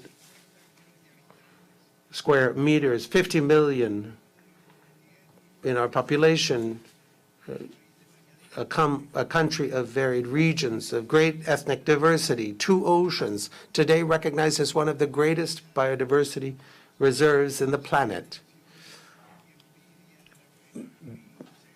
An envy for many based on our rivers, our fertile valleys, our mountains. We have shortcomings, of course, which we must overcome. An enormous and unjust concentration of wealth and of landholding, drugs, violence. Fortunately, we are working to distinguish ourselves as an example, to not be a problem, but rather a solution. Just yesterday, you, ladies and gentlemen, Your Excellencies, adopted the Declaration of Support to Total Peace in Colombia, an engagement of the government of Gustavo Petro Rego, and which I represent today before you. A commitment of the normalization of internal democracy with a hope that our democracy would go beyond our own borders. This is the reason for renewing diplomatic and commercial relationships with our sister republic, the Bolivarian Republic of Venezuela. After the absurd disregard of its existence by a backward-looking leader, we share a border of 2,000 and some kilometers. This was the reason for me to visit President Nicolás Maduro last Monday. With all of the respect and the hope that he will return to us in the constructive dialogue about the rights guaranteed by the inter-American system. Rights and duties that go in 2 directions. Be mindful of this, ladies and gentlemen, and I will say this and repeat this one and many other times. We may not demand what we are not willing to give. And let me underscore something very clearly. There are absurd stories in our history that we have no reason to maintain indefinitely. Following the instructions of my own president and responding to the desire of my country, we also traveled to Cuba to renew peace dialogues with the FLN that had been absurdly interrupted, abandoning the cessation of hostilities in that Caribbean that since the 1970s in the last century has been a platform for peace for our country. The suspension that would leave aside the conventions on the Vienna Conventions on treaties signed in 1969 put Cuba in a list of countries just because it was working with Colombia as a terrorist country. We have renewed our conversations with that group, that armed group. This is another chapter of our commitment to total peace and peace beyond our borders. The world requires a new vision. This was made clear by President Petro in his celebrated intervention in the last General Assembly of the United Nations. A fight cannot be between brothers from Colombia, nor between those who share this planet. The struggle must be against climate change so as to save our world. We must fight against greenhouse gas emissions, and for that reason we need to end international conflicts that would lead us to the use of fossil fuels and carbon. This is the obsession of our new president, and this explains why he calls for a conservation of the Amazon region, to make Colombia one of the best regions of the world that would capture carbon. Our regions are immensely rich and sufficient to satisfy the need for our planet to have a clean Earth. In a race to offer the world peace and oxygen, we consider this an opportunity to call on the Americas to join us in this enormous effort. Let us be friends of universal peace with a renewed effort to save humanity. Let us commit again to that which we consecrate in our already agreement with the Revolutionary Armed Forces, the FARC of Colombia. Let us commit ourselves to a forward-looking justice that would seek from our behavior, our own and your engagement, lead us to consolidate all of the rights of the generations not yet born, if we manage to see them. This should be our reason for being, and this is the true purpose of our gathering. A final invitation: let us save let us save the planet for the future.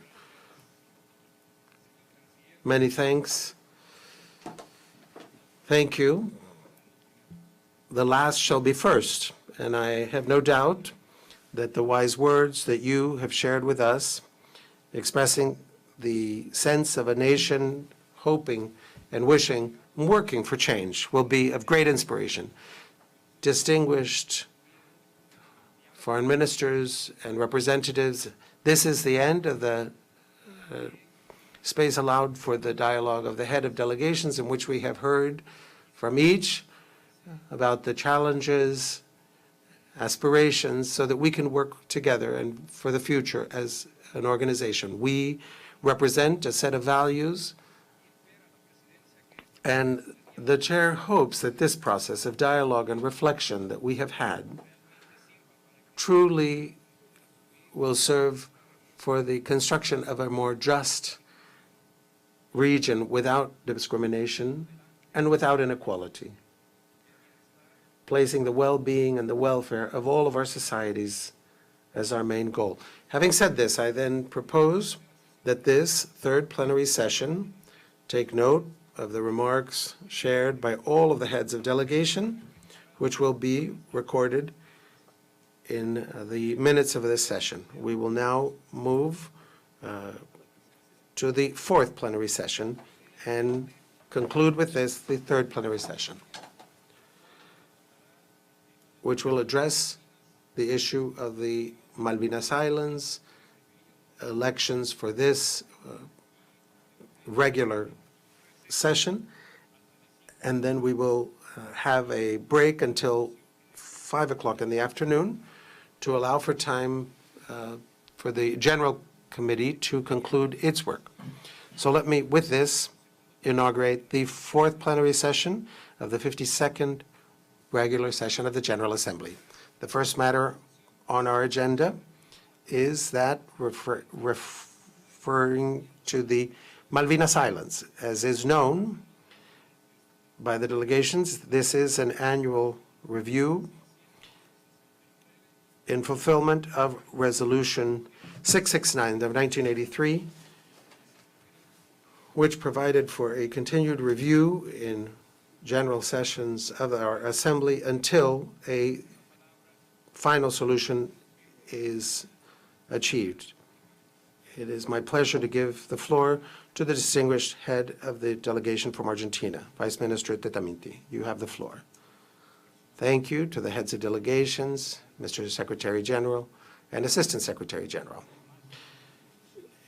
I come once again before this august body to bring attention to the southern Georgian, southern Sandwich, and nearby maritime areas of the Malvinas Islands. Let me express my commitment of the entire people of Argentina and of the inter-American solidarity for a final resolution of the dispute between the Republic of Argentina and the United Kingdom of Great Britain and Northern Ireland through dialogue.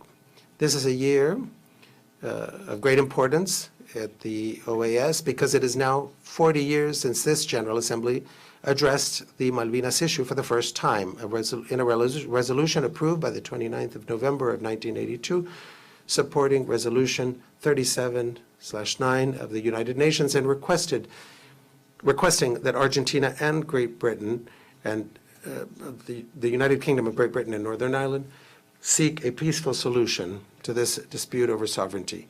Let me express again thanks from the government of Argentina to this Assembly for declaring the Malvinas issue as an issue of hemispheric importance and to include it in its annual program. 40 years have passed since the resolution was approved, and 39 such resolutions have been approved and declarations on this matter. Regardless, the sovereignty dispute continues without having reached a final solution. This lack of extended progress for such an extended period of time, Mr. Chair, the passage of time since the occupation since 1833 has not diminished the validity of our claim, nor the firmness with which we seek to restate it. And this controversy must be resolved through negotiations. In this search, we work with the support of this hemisphere and with a call from the United Nations to renew bilateral negotiations supported by Mercosur, the Community of Latin American States and Caribbean, and other international fora. To this support, various parliaments of the region, Parlasur, Parlacen, Parlatino, who have supported unconditionally the claims of Argentina. My country has reiterated on numerous occasions its dispute with the United Kingdom and is willing at all times to negotiate to find a peaceful solution to this dispute. However, there's a refusal to renew bilateral negotiations despite the numerous pronouncements of the international community.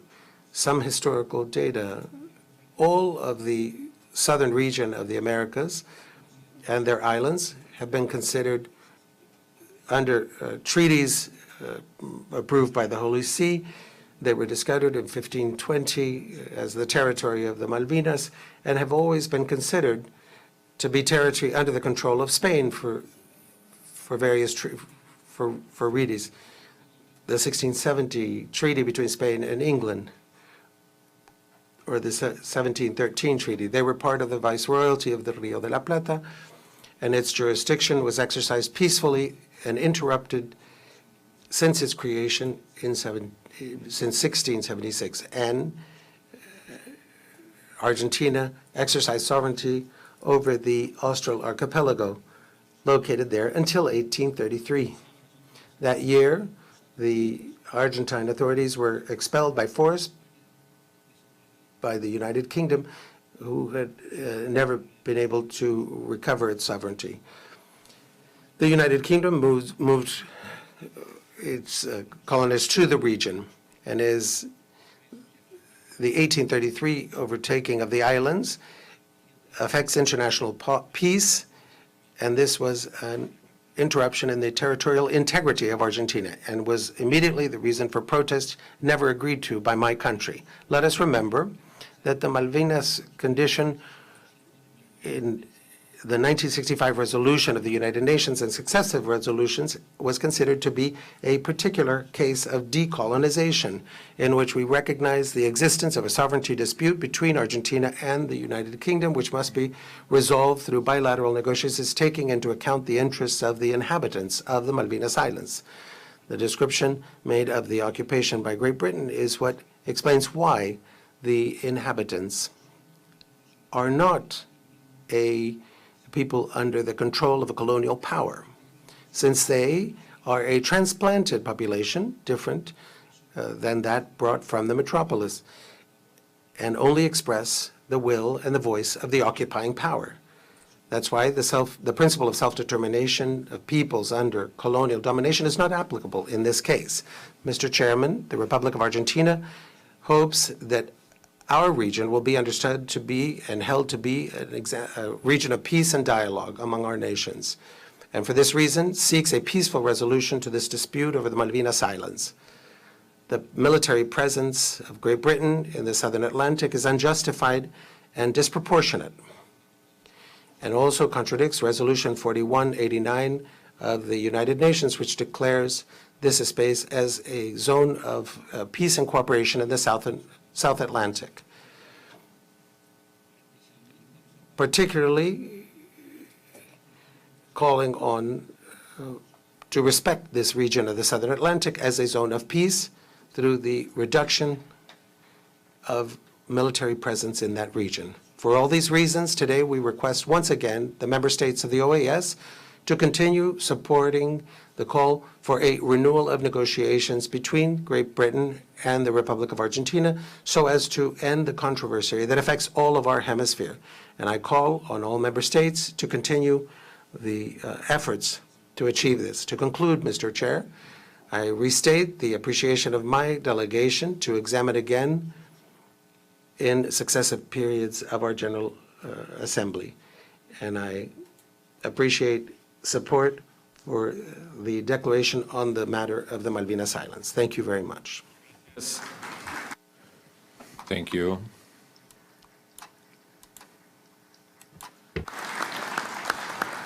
Muchas gracias. Thank you for your intervention, Vice Minister Detamanti. I would open the floor, offer the floor to any delegation that would like to speak. I apologize to Paraguay, and I give the floor to Brazil.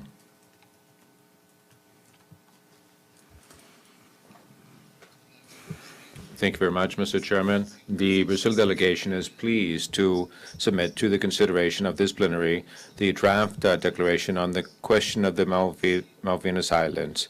This is a traditional declaration in keeping with other resolutions passed by the GA on this topic, and the calling for the governments of the UK, Argentina, Northern Ireland to as quickly as possible resume negotiations to find a peaceful solution to this conflict. Brazil has been firm in its support of the legitimate rights of Argentina vis-a-vis South Georges Island, South Sandwich Island, and Malvinas, and all the different multilateral fora, the UN, and this organization. The Brazilian government offers its solidarity and support to Argentina in this claim, and the whole group has offered its full support. Within this context, there's an understanding that the South Atlantic is a zone of peace and cooperation with full support for peaceful solutions of conflicts. Brazil would hope that the countries gathered here would join this support for Argentina's legitimate claim strengthening the relations between Argentina and the UK to the interests of our region, between Europe and our region. I now will read the draft declaration, rather, on the question of the Malvinas Islands. The General Assembly, considering its repeated statements that the question of the Malvinas Islands is a matter of enduring hemispheric concern, recalling its resolution AG Res 928 18-0 or O/88, adopted by consensus on November 19, 1988, in which it requested the governments of Argentina, the Argentine Republic, and the United Kingdom of Great Britain, Northern Ireland, to resume negotiations in order to find, as soon as possible, a peaceful solution to this sovereignty dispute, bearing in mind that in its resolution AG Res 1049, between parentheses 20/90 end parentheses, it expressed its pleasure over the resumption of diplomatic relations between the two countries, recognizing that the accreditation of the United Kingdom of Great Britain and Northern Ireland under Resolution CP Res 655 as a permanent observer of the OAS reflects principles and values shared by that country and OAS member states, which facilitate greater mutual understanding, noting with satisfaction that the governments of the Argentine Republic and the United Kingdom of Great Britain and Northern Ireland maintain important political, cultural, and trade ties, share common values, and are also engaged in close cooperation both bilaterally and in international forums, bearing in mind that, despite those ties and shared values, it has not yet been possible to resume the negotiations between the two countries with a view to solving the sovereignty dispute over the Malvinas Islands, South Georgias and South Sandwich Islands, and the surrounding maritime areas in the framework of resolutions 2065, between parentheses 20, 3160, between parentheses 28, 31/49, 37/9, 38/12, 39/6, 40/21, 41/40, 42/19, and 43/25 of the United Nations General Assembly, the decision adopted by the same body on the same question in the Special Committee on Decolonization, and the reiterated resolutions and declarations adopted at the OAS General Assembly. And having heard the presentation by the heads of the delegations of the Argentine Republic, welcomes the reaffirmation of the will of the Argentine government to continue exploring all possible avenues towards a peaceful settlement of the dispute and its constructive approach towards the inhabitants of the Malvinas Islands, reaffirms the need for the governments of the Argentine Republic and the United Kingdom of Great Britain and Northern Ireland to resume as soon as possible negotiations on the sovereignty dispute in order to find a peaceful solution to this protracted controversy. Decides to continue to examine the question of the Malvinas Islands and its subsequent sessions until a definitive settlement has been reached. Thank you very much. Thank you, Ambassador, and I give the floor to Peru. Thank you very much, Chairman. Good morning, fellow foreign ministers.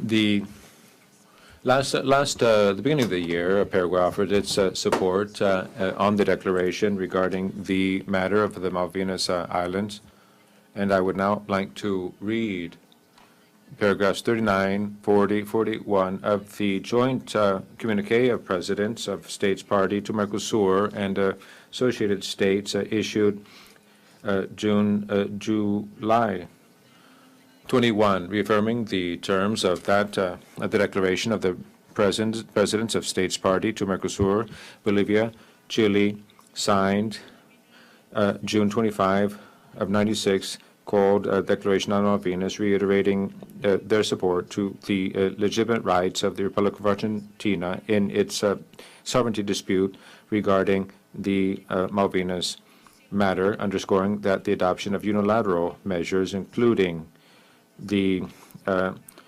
prospecting and the harnessing of natural resources, renewable and otherwise, is not compatible with that which was agreed to at the UN and which recognized the right that Argentina has to carry out legal actions with full respect for international law against unauthorized activities in said area. They reiterated the interest that the protracted conflict between the Republic of Argentina and the United Kingdom of Great Britain and Northern Ireland on Malvinas Islands, South Georgia and South Sandwich Islands, and surrounding marine areas would be brought to a solution in keeping with decisions made at the UN and declarations made by the Organization of American States, Mercosur, and of other multilateral regional fora. Thank you. I thank you, Madam Delegate, for your presentation. The delegation of Mexico, Ambassador Monroe, you have the floor. Thank you very much, Mr. Chairman. At the request of the delegation of the Republic of Argentina, and with your leave, the delegation of Mexico would like to read the special declaration on the matter of the Malvinas Island adopted at the summit of CELAC held in Mexico City in 2021. Heads of state and government of Latin America and the Caribbean on the occasion of the 6th Summit of the Community of Latin American and Caribbean States held September 18th of 2021 reiterate their firm support to the legitimate rights of the Republic of Argentina in the sovereignty dispute about the Malvinas Islands, South Georgias, and South Sandwich Islands, and the surrounding maritime areas, and the ongoing interests of the countries in the region, that the governments of the Republic of Argentina, United Kingdom, and Northern Ireland would find as soon as possible a definitive and peaceful solution to this dispute in keeping with the Resolution 2065 of the General Assembly of the United Nations and other similar declarations, such as at the OAS, as the Rio Group and the Summit of Latin America and the Caribbean have said, and the summit held in Mexico February 23rd of 2010, all part of the historic collection of CELAC. To this effect, heads of government and state of Latin America and Caribbean states entrust the pro tempore chair to request of the Secretary General of the United Nations to renew efforts for compliance of and to carry out the good office's mission entrusted to it by the General Assembly through its different resolutions, so that negotiations would be resumed with a view toward finding as quickly as possible a peaceful solution to this sovereignty dispute, and to check in periodically about progress made,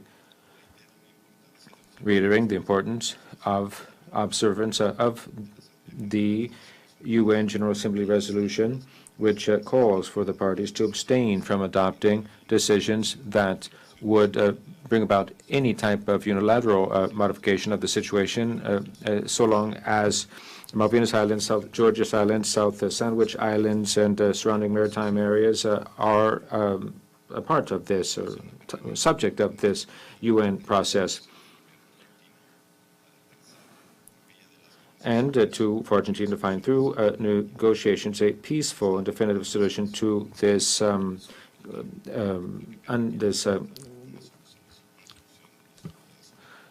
anachronic colonial situation signed in Mexico in 2021. So Mexico offers its support to the draft declaration that's been put to your consideration. Thank you very much. Ambassador of the Dominican Republic has the floor. Thank you, Mr. Chairman. As the pro tempore chair of the Ibero-American Conference, I speak on that behalf. I would reiterate that which was said in the press communique of heads of state and government on the question of Malvinas, adopted at the 27th summit held,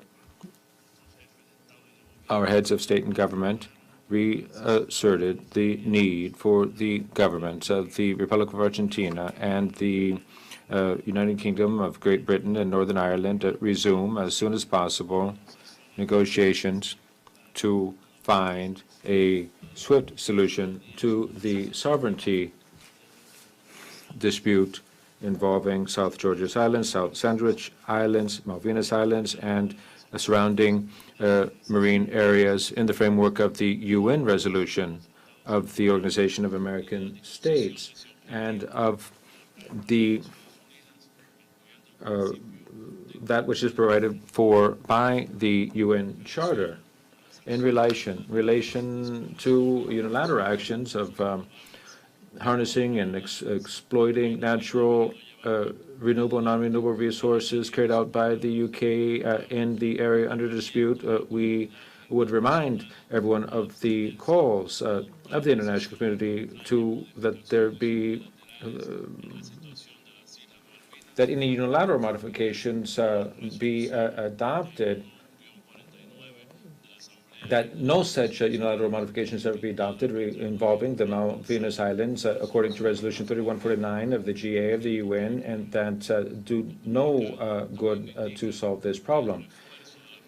Now, the buildup of a military presence in this area at the time of that aforementioned resolution is incompatible with the policy that seeks a peaceful solution for this land territorial dispute between the government of the Republic of Argentina and the United Kingdom of Great Britain and Northern Ireland. And to that effect, they underscore the successive resolutions of the General Assembly of the United Nations in which the Secretary General is urged to undertake efforts, overtures of good offices to resume negotiations that would find, as soon as possible, a peaceful solution to the aforementioned dispute. Finally, the constructive attitude and willingness of the Argentinian government to find, through negotiations, a definitive solution to this very unique colonial situation, as it was called by the United Nations. The Dominican Republic is thoroughly convinced that dialogue, diplomacy, peace are the right way to find a solution to this outstanding question. And to that effect, we express our solidarity and support for the draft resolution that has just been presented in this room. Thank you very much, Ambassador. The delegation of Peru has the floor.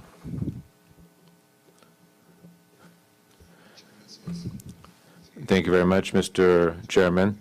We have carefully listened to the presentation by Vice Minister Tetamanti, who addressed the legal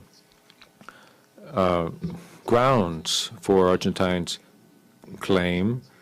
Now, in the specific case of Peru, Vice Minister Tetamanti, through the chair, this really is a historic behavior.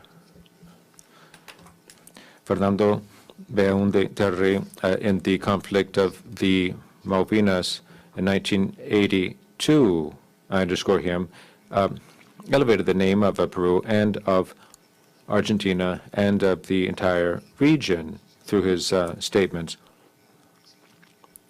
Now, what President Belaúnde did, starting with that, all successive administrations, including the current one, have followed his example, and that will not change in the future.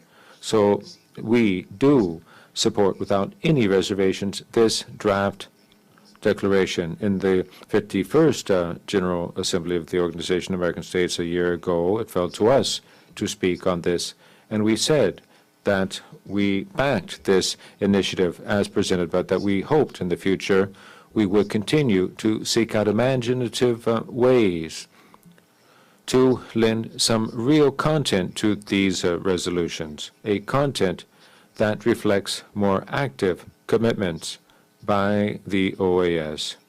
The distinguished representative of Mexico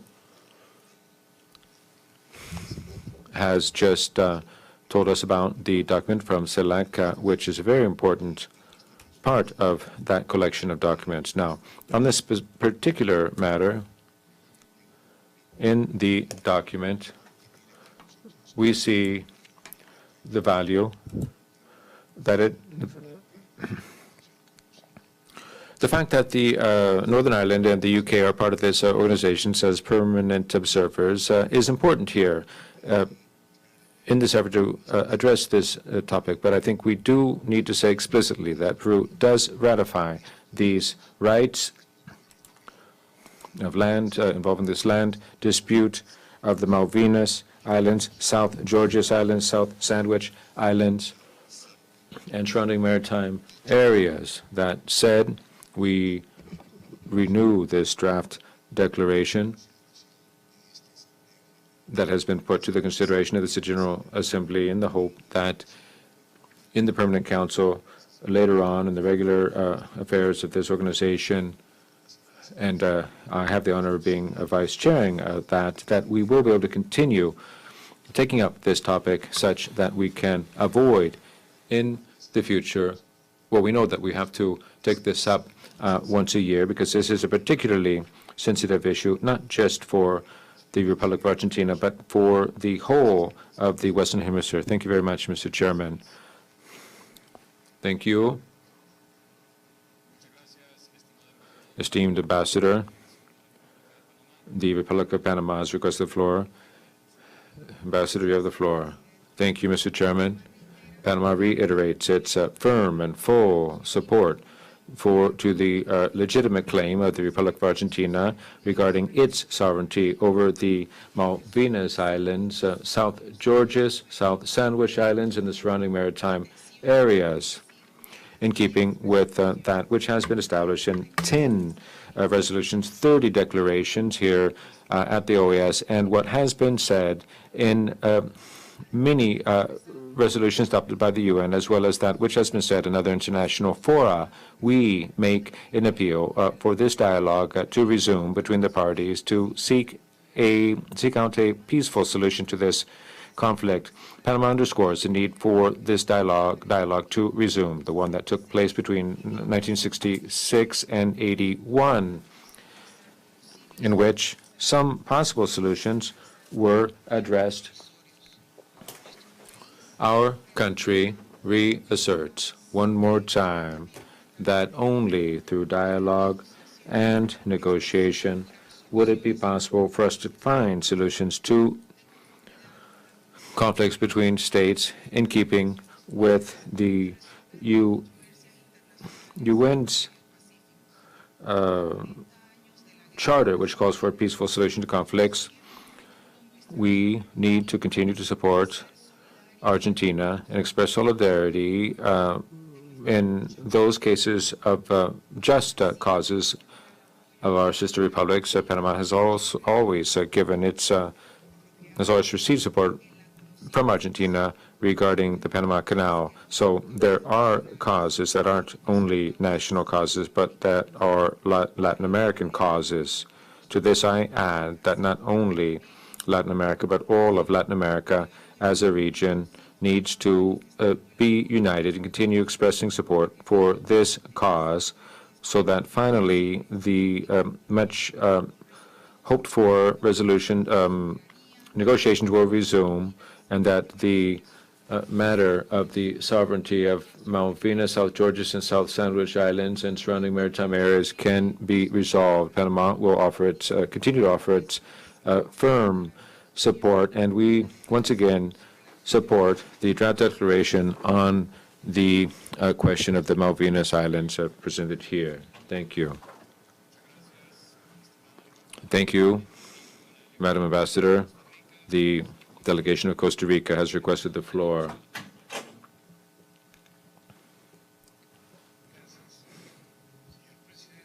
Mr. Chairman, Costa Rica reiterates its position on the legitimate sovereign rights of the Republic of Argentina over the Malvinas, South Georges, and South Sandwich Islands and surrounding maritime areas. Costa Rica underscores the importance of Resolution 2065, the first resolution that exclusively refers to the Malvinas Island conflict, which is a support against colonialism. No progress has been made in the interim, and the fact that negotiations have come to a halt means there has been militarization of the region. Costa Rica urges that Resolution 4111 be upheld, calling on all states to eliminate military presence, including the non-introduction of nuclear weapons and other weapons of mass destruction in the South Atlantic. For Costa Rica, the only tool to resolve this or any other dispute is diplomacy and unlimited respect for international law. Given that that resolution 37-9 was issued 40 years ago, requesting of the General Secretary of the United Nations to undertake a renewed mission of good offices to assist the governments of Argentina and the UK to resume negotiations. Costa Rica reiterates that that's still a current need, and it's urgent that the parties return to the negotiating table.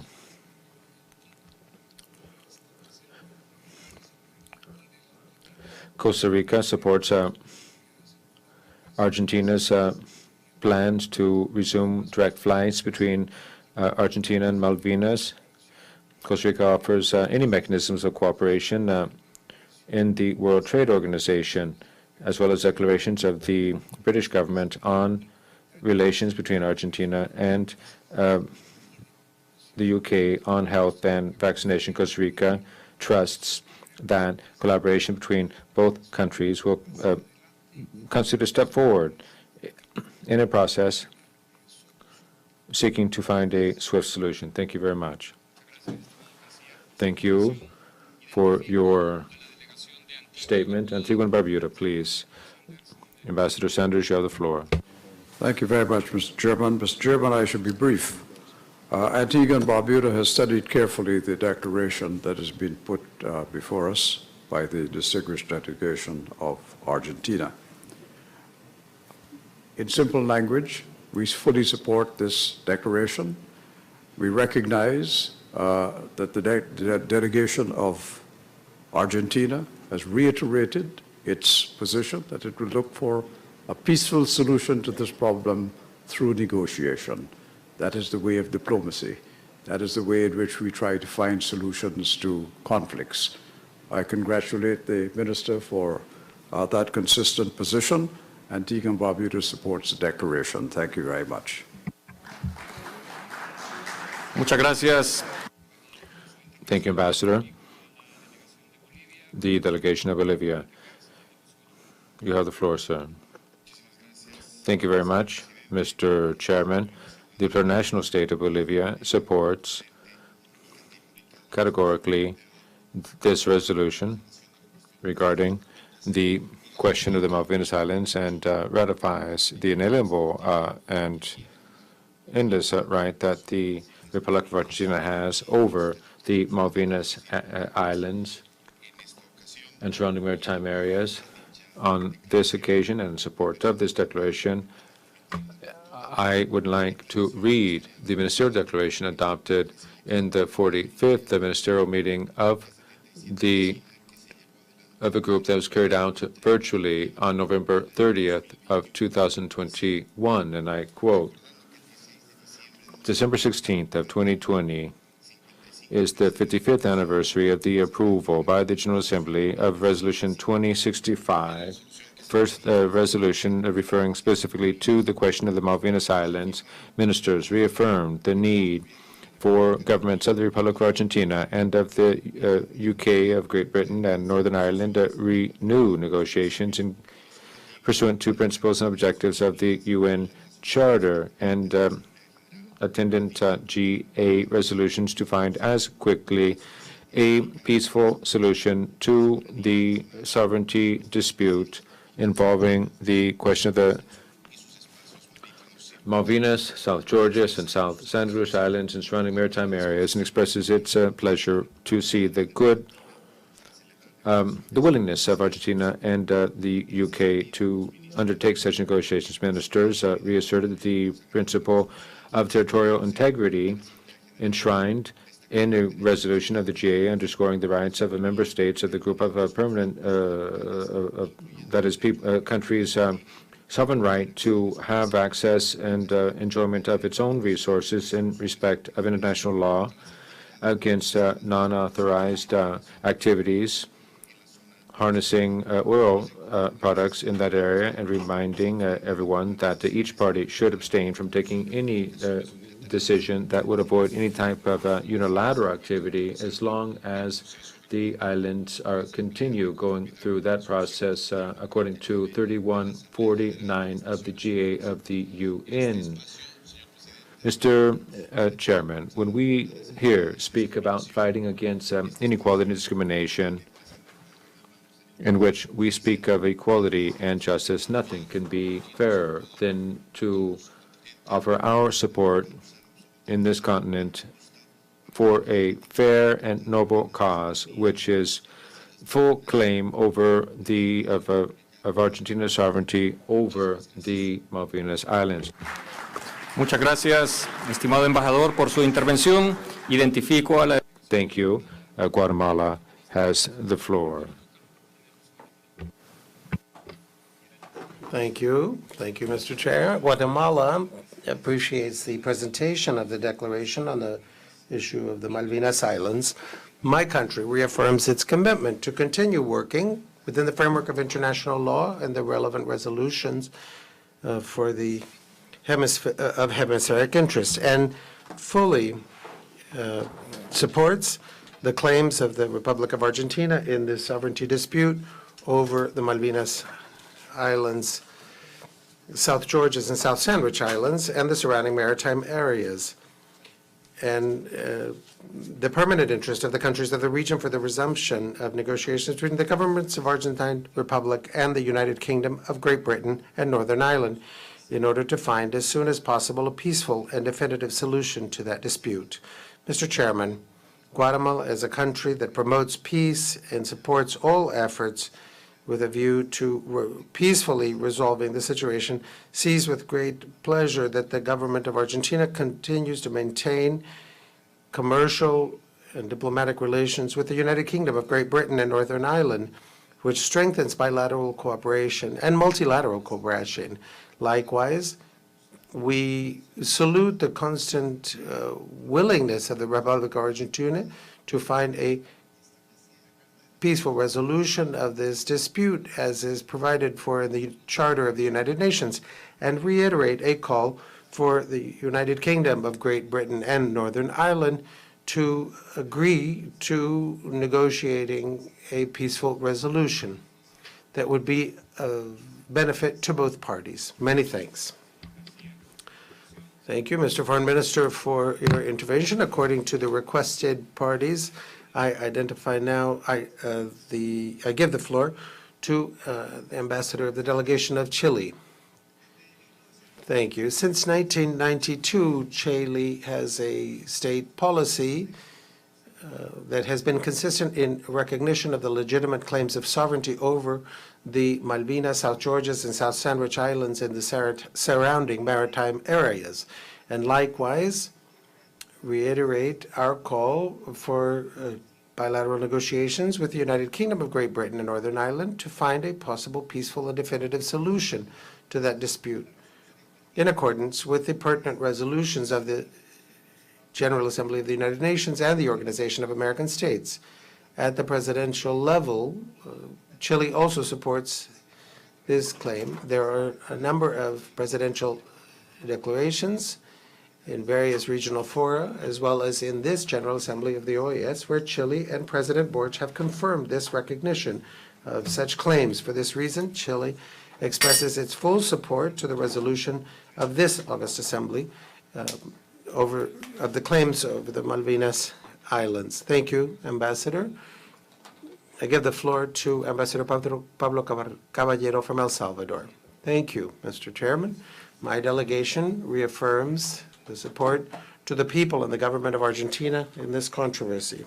El Salvador will fully support a peaceful and fair and definitive resolution of the existing controversy in concordance with the resolutions of the United Nations and other regional organizations.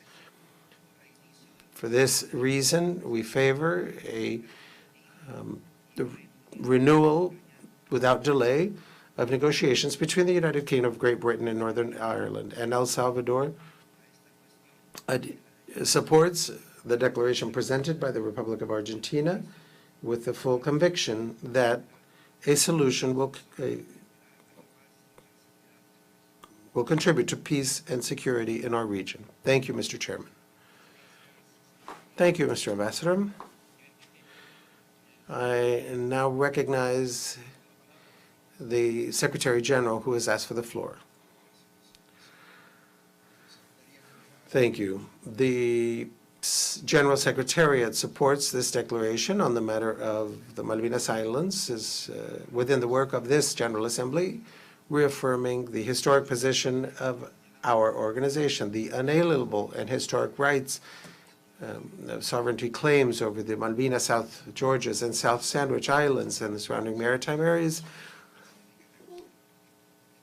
require a peaceful resolution. This legacy of colonialism is inadmissible. We recognize the claims over the Malvinas, South Georgias, and South Sandwich Islands, as well as other territorial claims made by the Republic of Argentina. They are not admissible as unilateral claims over the territorial seas or the islands.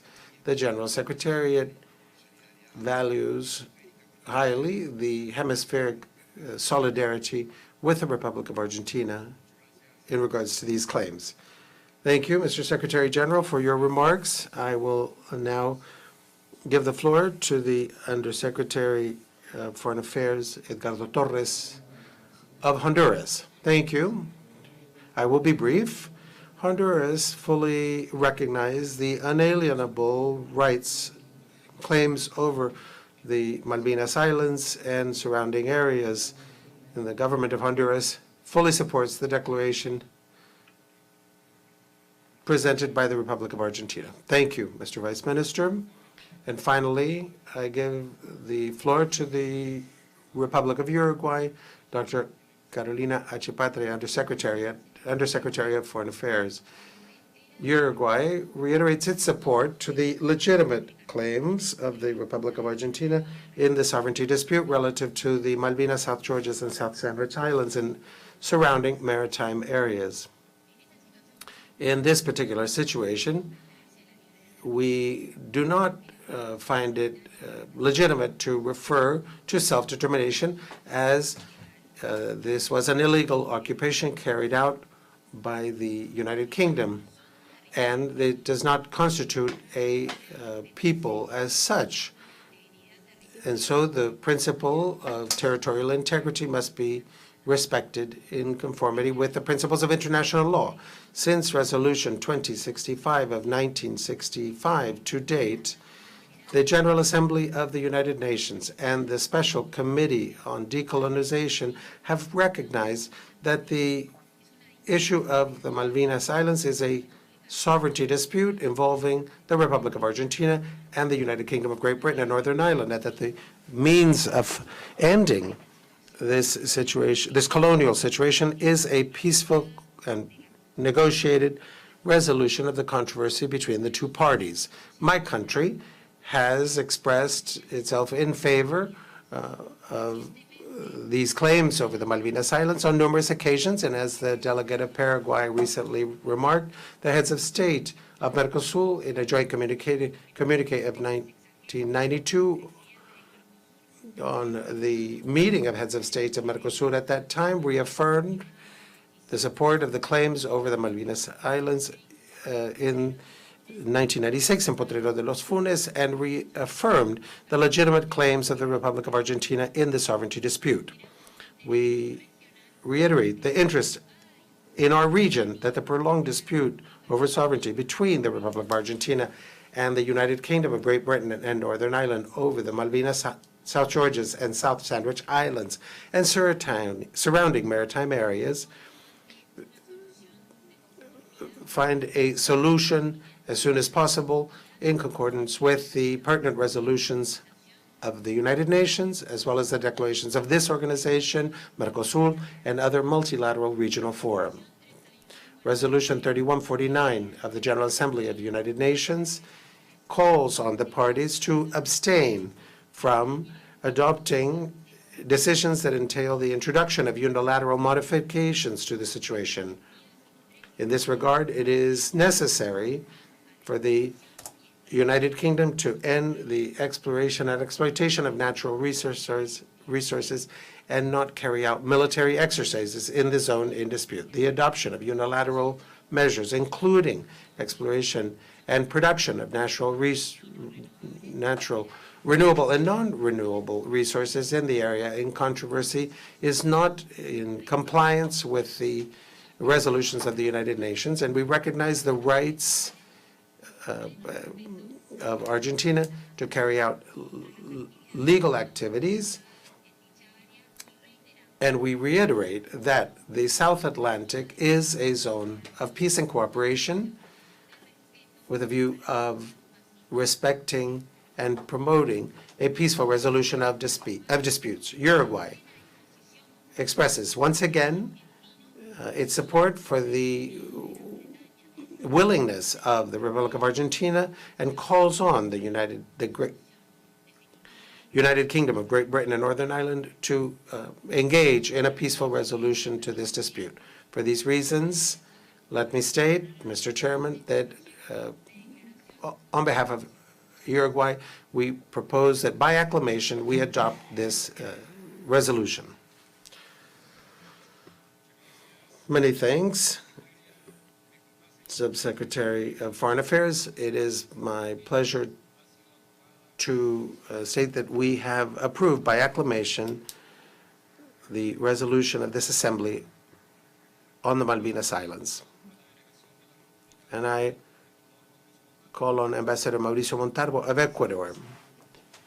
Thank you, Mr. Chairman. I'm sorry, I wanted to make my remarks prior to the acclamation. Ecuador does wish to express its support and reaffirm its historic and unrestricted support to the Republic of Argentina in all international fora, and proclaim that the Malvinas Islands are and always will be Argentine. Many thanks, distinguished ambassador. I give the floor to Vice Minister Tatamanti. Thank you, Mr. Chairman. Just to thank once again all foreign ministers and heads of delegation for the various remarks heard here. We've taken note of the very important views shared over the course of this discussion. And once again, our deepest thanks from the Republic of Argentina for the extensive, renewed support for a peaceful and definitive resolution to the controversy over the Malvinas, Georgia, and South Sandwich Islands, South Sandwich and South Georgia Islands, and maritime areas. Thank you. Thank you, Undersecretary Tatamante. With this intervention, we continue now and proceed to the election. We will elect 3 members of the Inter-American Juridical Committee, 3 members of the Center for Justice in the Americas, 1 member of the Administrative Tribunal, and 1 member of the Audit Committee, in keeping with the resolutions 1757 modified by Resolution 2157 of this General Assembly on measures to promote the timely payment of quotas. The Secretariat has distributed document AG Doc 5760 2022/22, Revision 1, which contains a list of countries in arrears, those that are up to date and those that are not. In this sense, it is worth remembering that the resolution establishes in Section B of Annex A that the following procedures for elections will apply in elections by the General Assembly or councils of the organization. When a member state receives the documentation related to a candidacy presented by a member state, the Secretary General must inform in a note what is the payment situation of that member state. And in the week prior to the holding of such elections and immediately before the election, the General Secretariat shall distribute a list to all delegations indicating the situation of member states and countries regarding the payment of their quotas.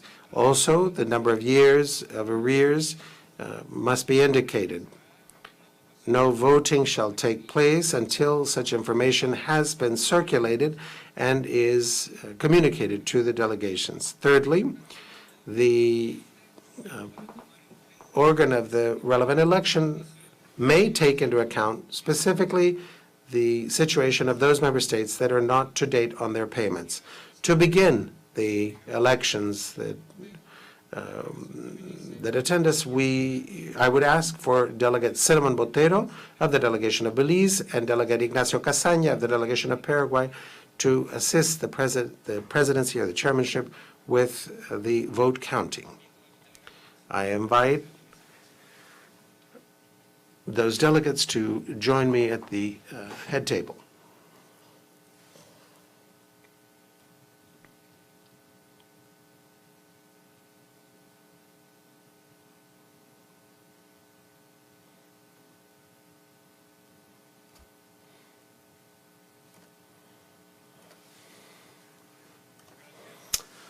Thank you to the delegates who will assist with the counting of votes. We will now move to the elections for the Inter-American Juridical Committee. This is governed by Article Annex 3. These are terms that will begin on January 1, 2023, and the term will run until December 31, 2026. We will proceed to the election of 3 members of the Inter-American Juridical Committee. For the 3 vacancies, we have the following 3 candidacies. The first of Alexander Alday Gonzalez, presented by the delegation of Mexico. The second for Julio José Rojas Baez, by the delegation of the Dominican Republic, and the third candidacy, that of George Rodrigo Bandeira Galindo, presented by the delegation of Brazil. Having 3 candidates for the existing vacancies, I propose that the 3 candidates be elected by acclamation as members of the Inter-American Juridical Committee for a term of 4 years to begin January 1, 2023, and concluding on 31 December 2026.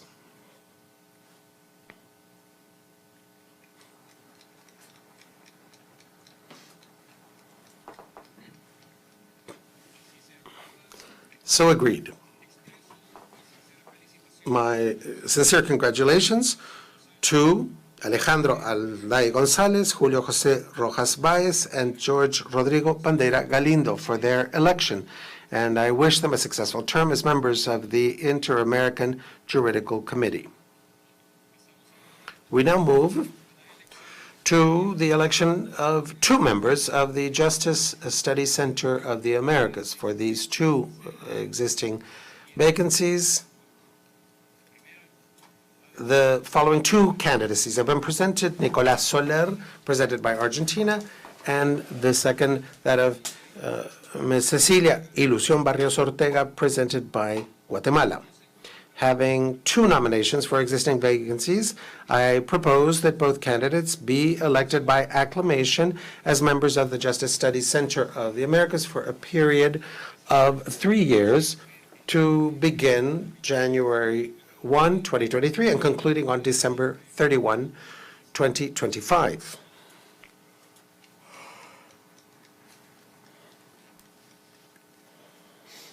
So agreed.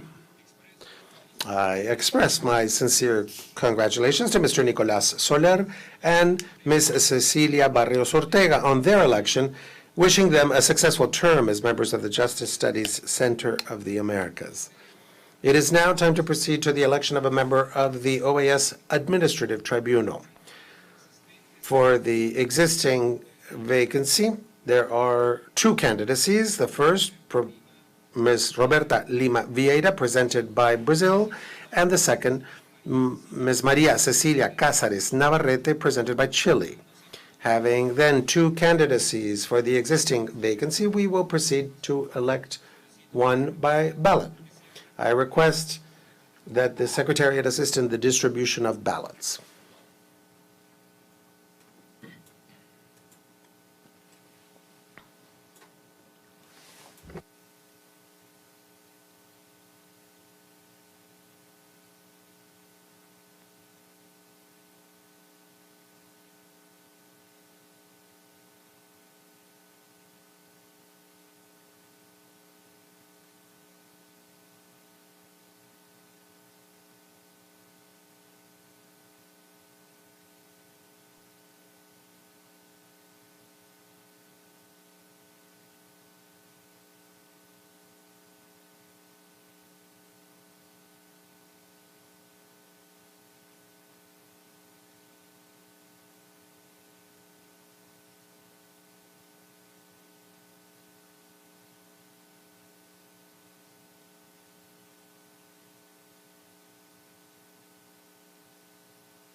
Muchas gracias. Thank you very much. I would ask the Secretariat to please gather each one of the ballots.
I would ask the tellers to do their work and then to report back to us on the results of your tally.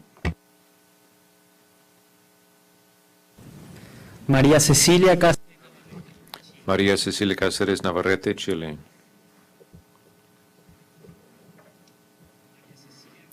María Cecilia Cáceres Navarrete, Chile.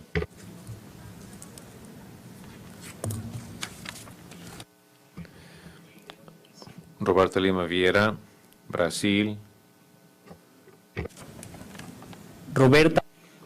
Roberta Lima Vieira, Brazil.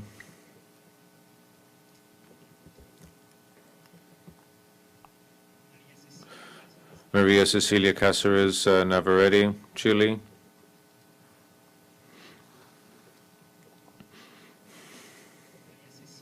Maria Cecilia Cáceres Navarrete, Chile.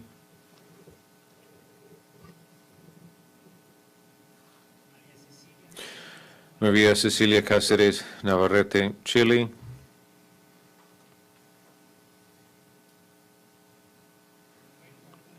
Roberta Lima Vieira, Brazil.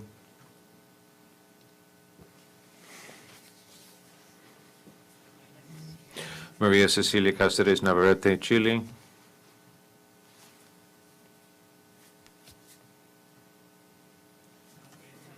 Roberta Lima Vieira, Brazil.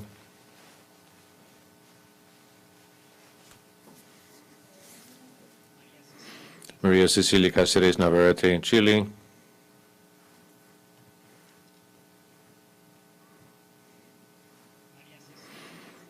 Maria Cecilia Cáceres Navarrete, Chile.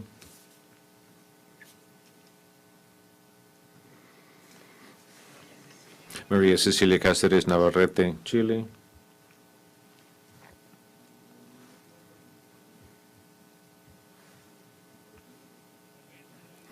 Roberta Lima Vieira, Brazil.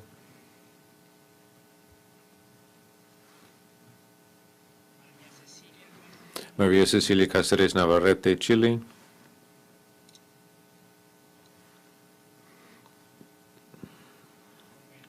Roberta Lima Vieira, Brazil.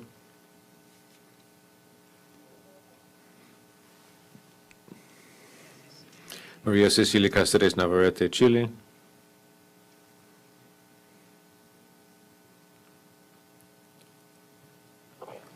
Roberta Lima Vieira, Brazil.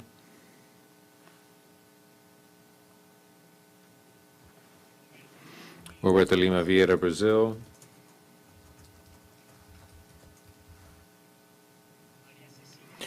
Maria Cecilia Cáceres Navarrete, Chile.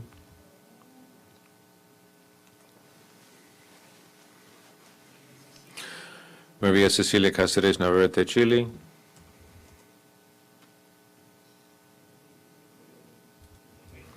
Roberta Lima Vieira, Brazil.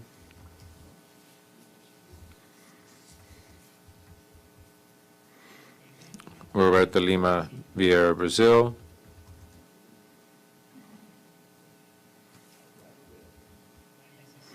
Maria Cecilia Cáceres Navarrete, Chile.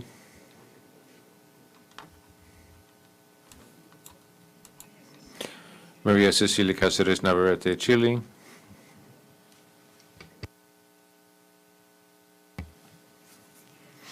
Maria Cecilia Cáceres Navarrete, Chile.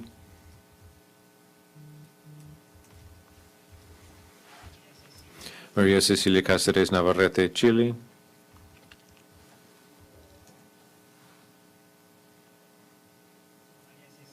Maria Cecilia Cáceres Navarrete, Chile.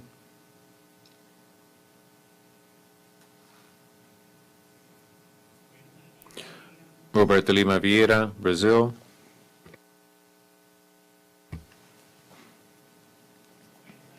Roberta Lima Vieira, Brazil.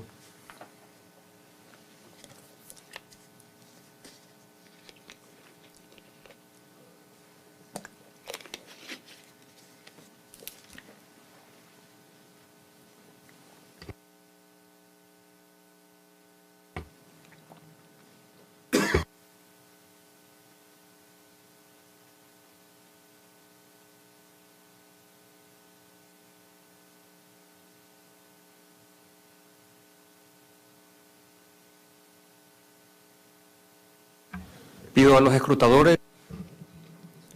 So I would ask the tellers to give us the results. Yes, Mr. Chairman. The Brazilian candidate had 12 votes. Chile's candidate had 18 votes, 30 votes in total. Thank you. I thank the tellers. So in the tension we feel in the room is just a reminder that the World Cup is, it makes it seem like the World Cup is a week out. So I thank both candidates, but especially I must congratulate Maria Cecilia Cáceres Navarrete for her election, and I wish for her much success as a judge of the Administrative Tribunal of the OAS.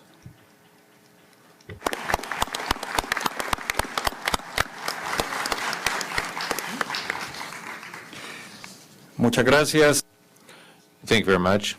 Now we will move on to the election of a member of the Audit Committee of the OAS for the vacancy. We have the candidacy of Martin Rubenstein on the part of Canada.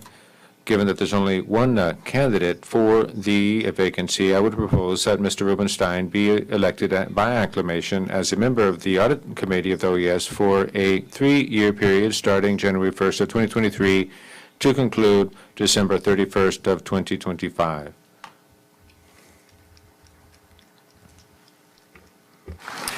Así se acuerda. It's so agreed. I express my sincere congratulations to Mr. Rubenstein for your re-election as a member of the Audit Committee of the OAS. Esteemed delegates, representatives, with that election, just as had been announced at the beginning of this 4th plenary session, we will now have a pause in our activities, and we will resume at 5 p.m. with the presentation of the President of the Inter-American Human Rights Commission. The session is adjourned.